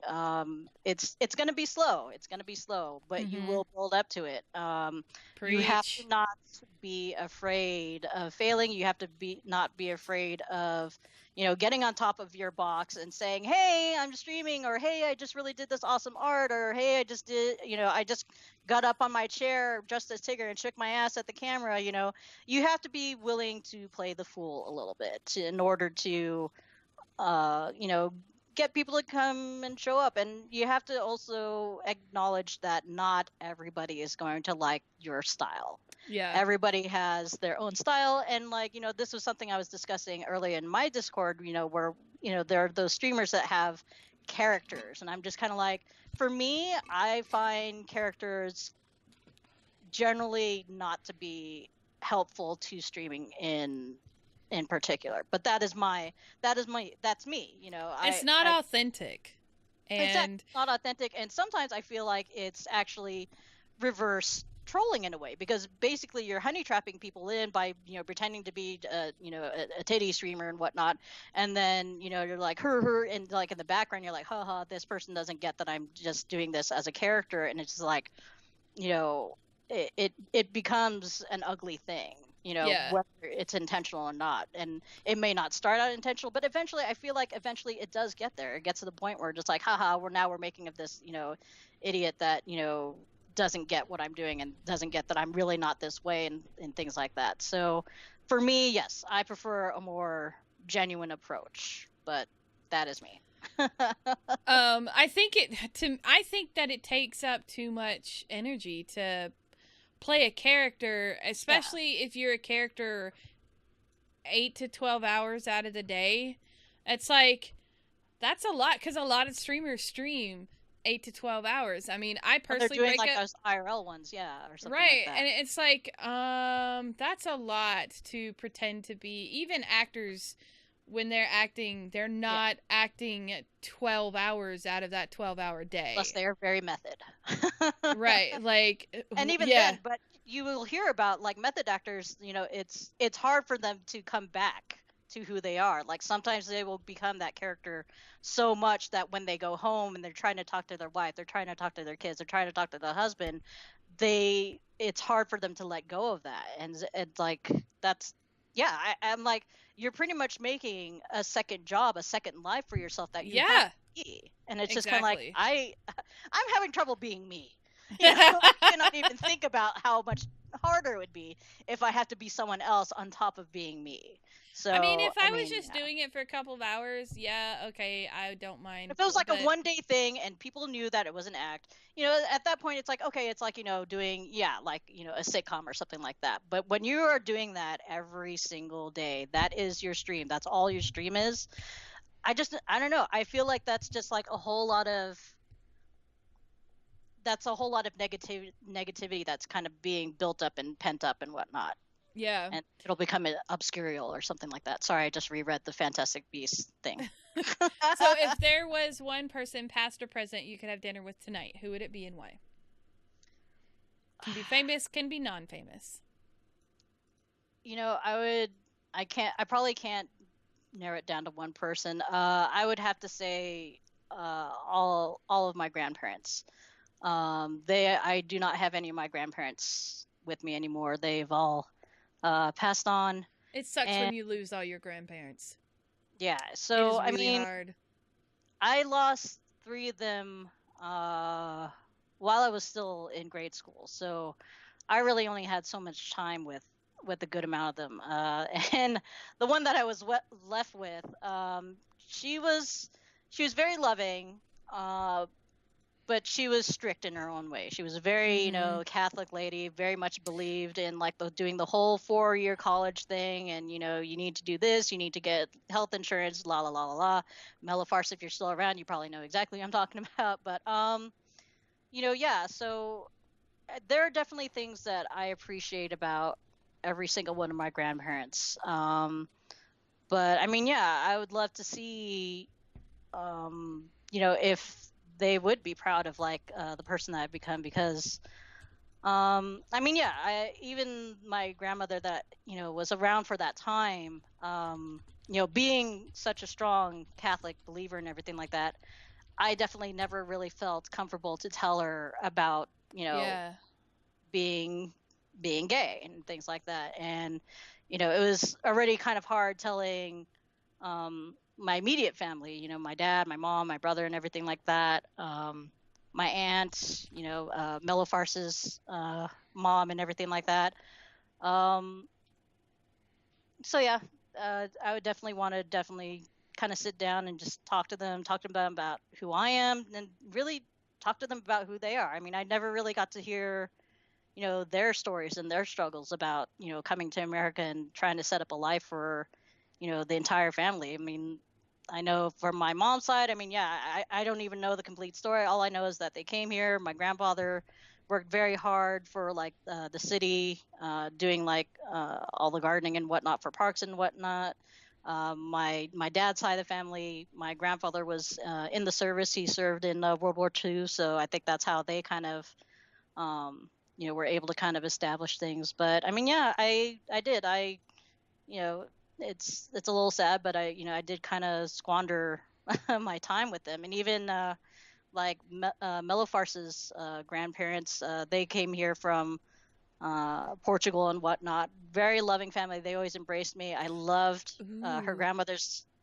She made like the best mashed potatoes, and she canned like her own tuna. And like these are things that like I never got to like learn from her. She always made Portuguese bread and was like, "Here, do you want some?" And I'm just like, "Yes." So, I mean, yeah, just all of them, just being able to like really just have one more opportunity to just like sit down to a meal and just be family again. So, what is your strongest? This is my last question, and then we will close out. But stick around, because we will have. For our YouTube video, we will have Q&A from the chat. So for any of you that are listening to the podcast, go over to YouTube so you can hear our Q&A with Trouble. Yay. So what is your strongest passion outside of streaming? Crumble. Crumble and my ratties, and just I definitely want to try to keep in better touch with my family, keep in better touch with my friends and everything like that. Just really trying to enjoy life, and try to do some positive things before I'm gone and out. So where and when can we find you streaming? So right now my schedule it's gonna change again. So yeah. Sorry. Hence is the trouble with training and everything like that. So for the next 2 weeks, I'm working from like 9 to 5:30. So I'll be probably streaming somewhere between like, I would say like, I don't know, maybe 7 to midnight. And then after those next 2 weeks, I am going back to working from like 4 to midnight. So I have yet to decide whether I'm going to try to stream earlier in the day or if I'm going to go back to my super night owl hours. So, but yes, I'm at twitch.tv/ParagonTrouble. Follow me on Twitter as well. Also as ParagonTrouble, I will always go ahead and try to tweet out. I will be a guest in probably Melifarce's streams every now and then, but yep. And then of course Saturday here on Girlstreamers. Probably going to go back to doing Shadowrun again. Cool. And yes, you will find me lurking in all your channels. Oh, you are the queen of lurking. You'll just see me there. Please don't ban me. I'm trying to help you. I'm trying to help you by I have a network I have tunnels that go to each and everybody's stream. I have a specific rock that I lurk under. So yes, don't move the rock. Do not disturb the rock. Just leave it there. Well, thank you so much for joining us. This has been a Girl Streamer podcast. Thank you guys for listening. Girl Streamers is partnered with Loot Crate, Fresh Designs, Punk's Paracord, Simple Jerky, UN Racing Chairs, Glomtom, and Sennheiser. Links to all these amazing partners are down below, so please feel free to click. Thank you guys for all your support. Please follow us at Girl Streamers on Twitter, Twitch, YouTube, and Instagram. If you have any questions or would like more information, you can visit our website at girlstreamers.com and contact us through there. You can now subscribe to us on Twitch or continue to subscribe to us through GameWisp. You can buy some super cool gear in our online shop at designbyhumans.com/shop/girlstreamers. You can find ParagonTrouble on Twitter at ParagonTrouble, ParagonTrouble, and Twitch at twitch.tv/ParagonTrouble, ParagonTrouble. Our next podcast will be October 22nd with Angel TJE. I don't know how to say her name. I'm sorry if I just butchered it. Right here, same time. This podcast is a part of the Two Lazy Dogs Media Group and the Girl Streamers community. Encourage, support, grow.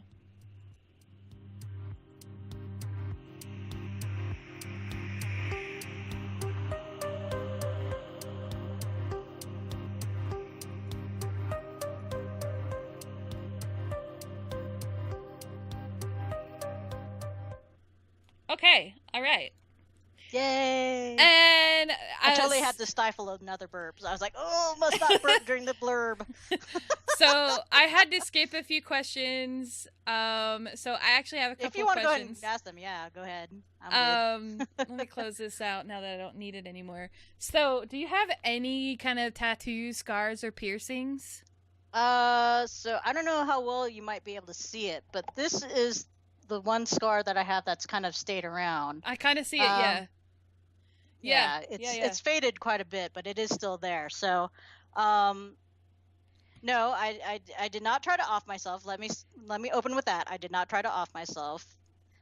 So the story behind this one is this was actually before you were around, Mellow Farce, but your brother was around. So this is when we were staying in the Mountain View house, which is basically it was two houses. So my aunt and my uncle, they had like the big main house that was like on one part of the corner, and then there was like a small cottage, I guess you could say, that was on the other side of the street. And so at first when they were fixing up the bigger house, they were staying in the little one, and then once they, everything was done, they moved to the bigger house. And then like my dad, me, and my grandmother moved into the cottage. And my room was the one where they were keeping your big brother. they were keeping the baby. So I mean, it's an older house, so that means that there's no aircon. There's only fans, and those are fans that we had to bring in. No ceiling fan or anything like that. And California can get hot, especially when you're keeping game systems on, you're keeping your TV on, you're keeping your computer on, and everything like that. So this was in the middle of summer. I already had it was like two windows in the front, and then like two walls. There was like a small window here, and then the wall that with the door that leads out to like the laundry room. And like I said, I already had those two windows open, and I was just like, I am not getting enough airflow. I need to do something. So I was like, okay, I've never opened up this window before, but I'm going to go for it. And it's one that like swings out, right? So I undo the latch, and I'm trying to like push it. I'm trying to like, okay, come on. It's like, maybe it's because I've never opened it, right? And so I'm like, come on. I'm getting more hot. I'm getting more frustrated. Finally, I'm like, damn it, why won't you open? And it was just like a very single pane piece of glass, and I didn't know my own strength. So here's me punching through the glass. All of my weight is forward, so like I go forward. I was like, whoa, and I jump back. I was like, okay, I didn't feel anything. I think I'm all right. And so I like looked to check, and like I mean, yeah, where you saw like the scar, Yeah. it was like a nice oval shape opening, just like so. It was like open Oh. like about an inch. And I was like, huh. And after I said, huh, it was like, bleed. I was like, oh, okay. And so I'm just like, oh my god, oh my god. So I'm like, okay, apply pressure. And I'm like, okay, well, it's not spurting, so that's number one good thing. So I didn't nick anything like, you know, too bad where I'm like, oh my god, you know. Ouch. So here I am. I'm in my room. I'm trying to apply as much pressure as possible, right?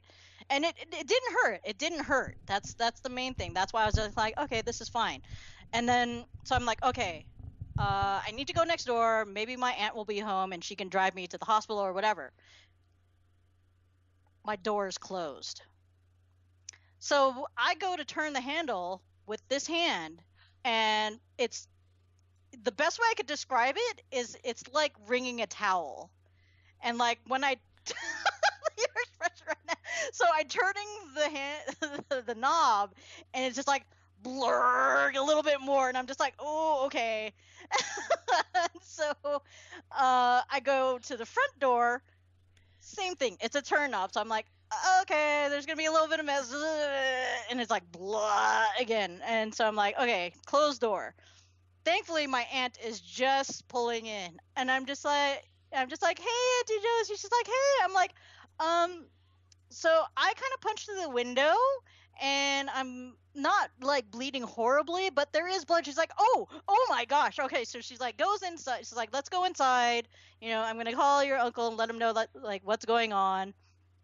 And so, you know, my uncle gets home, and like a beat later or something like that, and he's like, okay, let's go ahead and drive you to the hospital. And like, he's like, you know, just keep it above you, you know, just keep a good grip on it and everything like that. And like, I'm okay for the most part. I'm just kind of like, all right, well, this sucks and everything like that. How do So you he's not trying to have keep- any pain this whole time? I don't know, but it's even like when turning, there was like, I was like, you know, I don't know. But so he's trying to keep me like distracted, so, or like, I don't know if he's trying to keep me conscious or anything like that, but he's telling me about like all the times that he's got to go to the hospital and everything like that. And he's like, so how did this happen? I'm like, oh, I was trying to open, you know, the window that's on the side. He's like, oh, the one that's near your closet. I'm like, yeah. He's like, oh, I glued that one shut. I'm like, oh my god.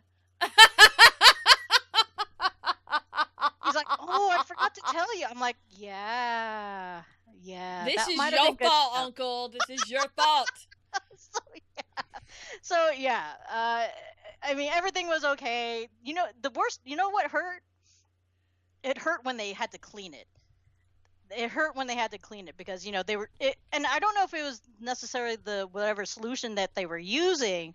It was just like the fact that there was a force of something like squirting into me. And I was just like, that feels a little awkward, you know? And then the next thing that hurt was the anesthetic itself, because it was just like, you know, it's like, okay, I could feel the prick of the needle. And then they actually started like, you know, injecting it. And it was like, because it burned. I was like, why is it burning? You know? So yeah. And like after that, I was like, okay, no, I can't feel anything. That's cool. So I yeah. like how Melibar says, typical my dad. Yeah, we there you go. So Mellifars, if you ever find that you can't open any sort of windows in your place, ask your dad, did he glue them shut? And then go from there. Don't try to open it. Don't try to punch it. Just ask, has this window been glued shut? And like, I understood because, yeah, it was the baby's room, right? So they wanted to make sure it was secure. But it's just like, this is something I would have liked to have known ahead of time. Right. I'm just saying. So, yeah, that is the story of that scar. So we've actually got some good questions here. So Miss Pocket's first question is, so since you are the queen of lurking, do you actually watch, or do you try to watch everyone, or do you just basically have us up on the screen and just go about your business? It kind of depends on what I'm doing. I mean, before in my other job, it wasn't that busy all the time. So a lot of the times, you know, I would try to watch, I would try to interact a little bit here and there. But I mean, yeah, depending on how many people are streaming at the time, like I could have like 10 plus windows open, and like I just want to try to get like everybody, but like I can only socialize in so many while also trying to do my job. Yeah. So I'm thinking for this next job, I probably won't be able to go ahead and socialize in people's places too much because, you know, it is going to be a little bit more high volume. So I will say for the most part, it's probably mostly going to be me just kind of parking myself in there and then going about my business. But I mean, yeah, I do. I do try to, you know, at least watch or, you know, interact with you guys, even if it's just saying, hey, or, you know, throwing some bits your way or something like that. But for this job in particular, it's mostly probably going to just be sitting there. So she also asked, also since Trouble is a big foodie, also since Paragon is a big foodie, what was the best food experience you've ever had? I like this question. Oof. So okay, so this was definitely an experience where the word foodgasm applies. Oh, I want to hear definitely applied. So I think Millifars, you've been to this place, but there's this place it's like borderline Cupertino, borderline Sunnyvale. I think it's on a Homestead. It's this little small indiscreet place called Gochi, Gochi, and yeah, it's like in the middle of suburbia. There's just like this one small little, little mini mall area that has like a liquor store and a pizza place and like I think like a kung fu studio and like an Eastern European grocery store, just kind of like your little mishmash of a little bit of everything, right? Yeah. And like a karaoke place. And so I'd actually gone there before for lunch with my mom, and I was like, oh, this is really good. It's a Japanese place, right? So I'm just like, oh, okay, good Japanese food. And yeah, lunch was good. I really enjoyed it. And so much time passes, and my best friends, they were just like, oh, we're in the mood for Japanese. I was like, oh, well, why don't we go try out this place, Gochi? My mom brought me there for lunch, and maybe they have something different for the dinner menu. So we go there, and number one, it's always a good sign when there are actual like Japanese people there. It's always a good sign. Yes. Very good. And any Asian restaurant, yeah, it's good when it has actual proper whoever's in there, right? Yep. So I mean, yeah, and it ranged from like businessmen, it ranged from like families with small kids and everything like that, young college hipsters, whatever, so on and so forth. So we go there, and I'm just like, oh, okay, it's going to be a little bit different from the lunch menu. So we ordered, it was like yakiniku kimchi meshi, which is basically kind of like a clay pot rice dish that had kimchi and then beef, like small beef slices, and like the kimchi pot is so gross. We might have to like have a conversation at some point. But anyways, husband likes it. So it takes some getting used to. I won't, and it also depends on whether you're having authentic Korean kimchi or if you're having Japanese kimchi, because Japanese kimchi is going to be a little bit more mild. So if you find that the taste of like Korean kimchi is a little too strong, you may want to go to that. Yeah. I've always had, because it was from the Korean marketplace. Yeah, which is it's going to be like bam, and if like you have it in your refrigerator for longer a week, it's like whoo, it's going to make itself known, no matter like how many plastic bags you put in and everything like that. So yeah, we ordered that. We ordered crab cream croquettes, and gindara munieru and everything like that. And there was a couple other things that we also ordered, but like everything that we would put in our mouth, it was just like, oh. It was literally like like eyes rolling back. You know, like when they try to describe things on like Iron Chef, it's like, oh, this danced off my tongue like sakura petals falling into this, this pond and gracefully, making ripples and things like that. That's what it felt like. It felt like that poetry in motion. And they had really good sake. One of our favorite brands, which is Otokoyama, which is it's funny because that literally translates to mountain man, and it's one of the sakes that's actually good cold. So if you're looking for good sake, Otokoyama, serve it cold, or onigoroshi, which is no, demon killer, something like that. But yeah, that was definitely a very foodgasmy experience. And a lot of their stuff is actually more fusion, so it's definitely very Japanese, but there are some dishes where they do go ahead and put a little bit of a flair to it. And if you are ever in the Bay Area, the South Bay Area specifically, go to Gochi. You will not regret it. Even if you got to wait for like an hour or something like that, Totally worth it. Go for dinner. Dinner. Okay. All right.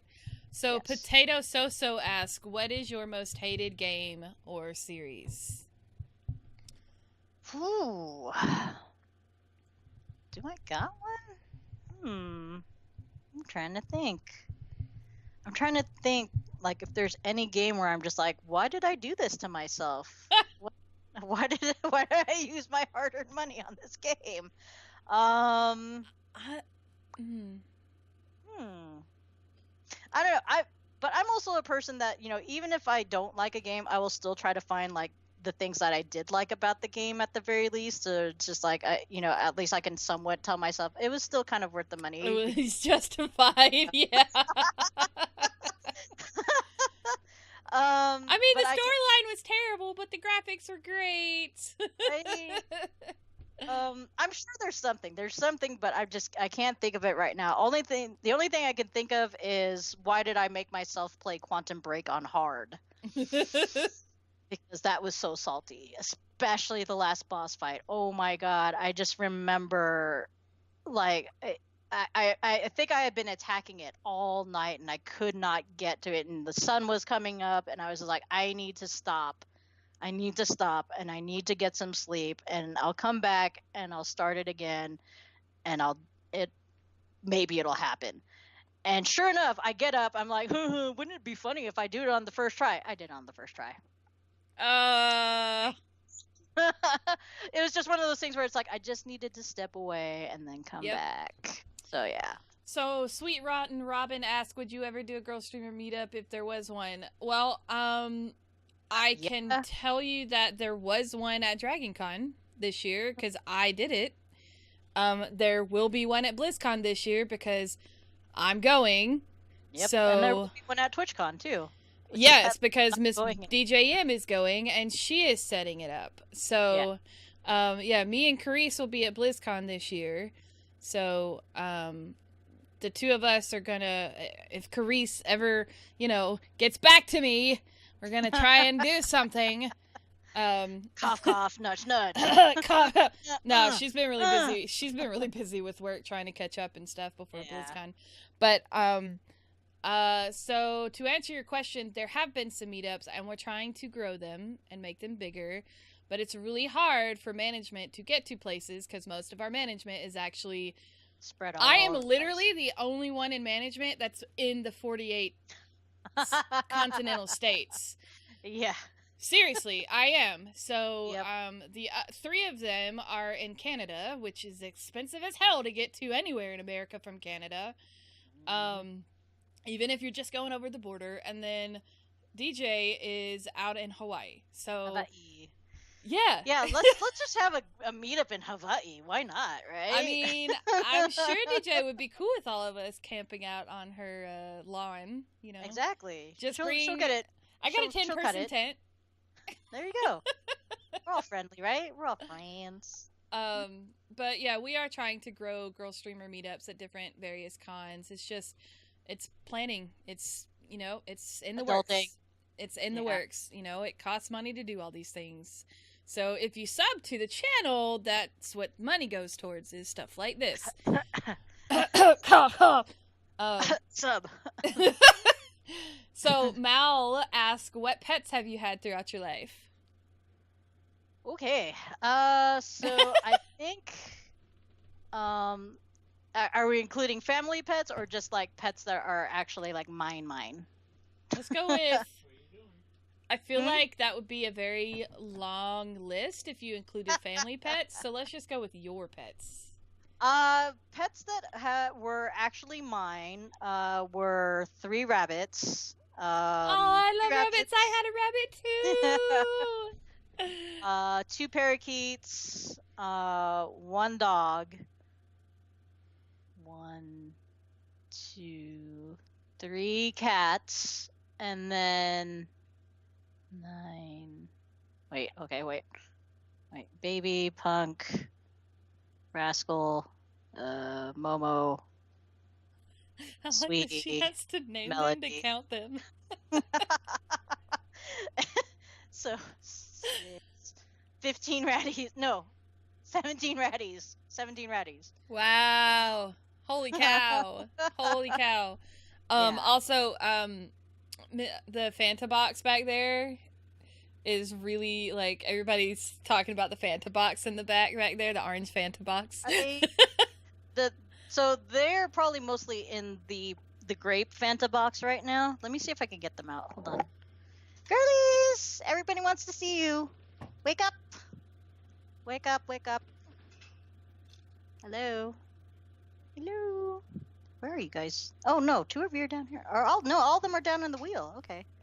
Come here. They needed exercise. Exactly. Because they're totally not just laying there sleeping. Okay. 1. Ah! Come here. Come here. Come. 2. Okay. Come here. Come here. Come. Okay. 3. And a partridge in a pear tree. Sweet Rotten Robin. Yes. Right. So, I don't know. Here. There's Lauren. Lauren's coming up right now. Oh, I love the And then little black Isabeau's one. trying to come up behind her. Hold on. Okay, you guys need to take turns. Okay, next. Go. Here comes Yue. Okay, she's like, nah, I'm good.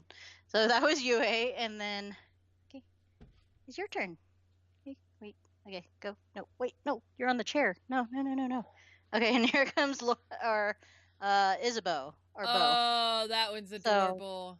So Lauren and Bo are, of course, named after the characters in Lost Girl. I knew it! Oh, I knew it! And then Yue is named after the character. Well, I guess she could be named after either the character in Cardcaptor Sakura or Avatar: The Last Airbender, since they're both related to the moon. Because I don't know if you could really see her face markings, but she has like these. She's mostly white with just like these little splotches of gray. And I thought, oh, they kind of look like the seas on the moon. So I was like, okay, you get to be named Yue then. Oh, that's yes, these cute. are the 3 babies. Oh, they're so sweet. So, Potato So asks, what's the first thing you do if you won the lottery? Buy my ass a ticket to England. Hell yeah. You wanna go say hi? Hi. Hell yeah. Haha, Melafar says, don't tell Trouble, but I don't like kimchi. How are we related? I'm just saying. Hi, babies. Hi, mama babies. That's awesome. So, I have one more question for you, and then we'll close this out. All right. So my question is, if you could choose a game, I wonder what this question is. a game, world, movie, or book, what world would you live in? What would you do? And where would you live? I mean, I would not. It's your own question. Really cool. Shadowrun would be really cool just because it is, again, another combination of, sci-fi and fantasy and whatnot, because it is basically cyberpunk that also has, elves and trolls. No going in mommy shirt, and things like that, and magic and whatnot. But it is a little dystopic. So part of me wants to say, I already feel like we're kind of headed there right now. So maybe not so much that. So I think it would actually be really cool to have the Harry Potter world be a reality, because it's still pretty much this. It's just the added bit of, magic and whatnot. And I would probably want to be, would I want to be an or? I don't know. You would be a gameskeeper. I could be a gameskeeper. I'm very good at that. I get my own little hut, and I get to have all the furry creatures with me. What else were we saying the other day?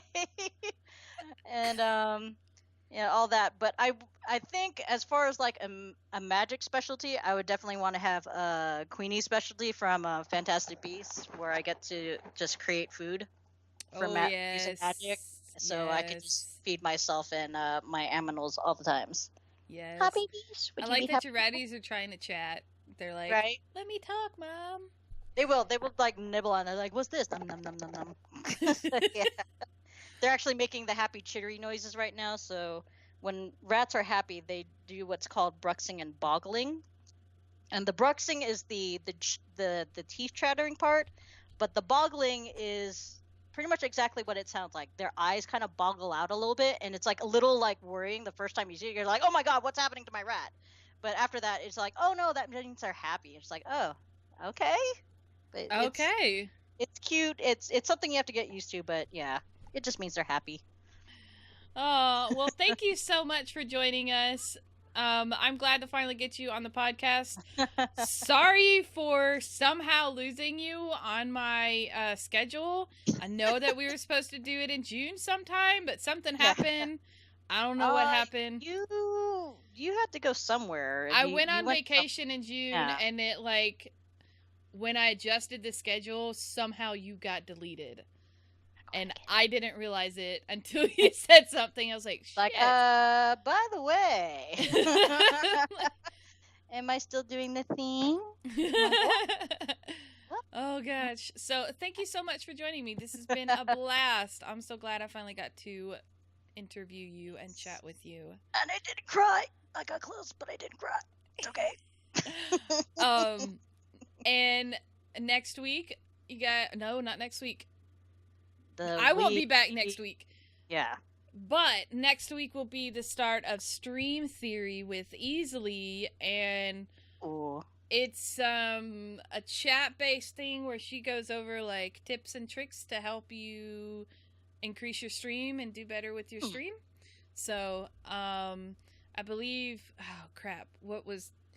she told me this. Filler words. That's what she's going over. Is filler words next week. So it's same time. We're going to be alternating. So she'll be on during the podcast timing. So, because this is a bi-weekly podcast, generally speaking, unless, crap comes up and I have to change things.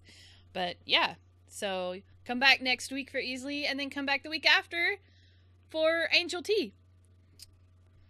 Do it. Bye, guys. Bye. Say bye, Reddies. Say bye.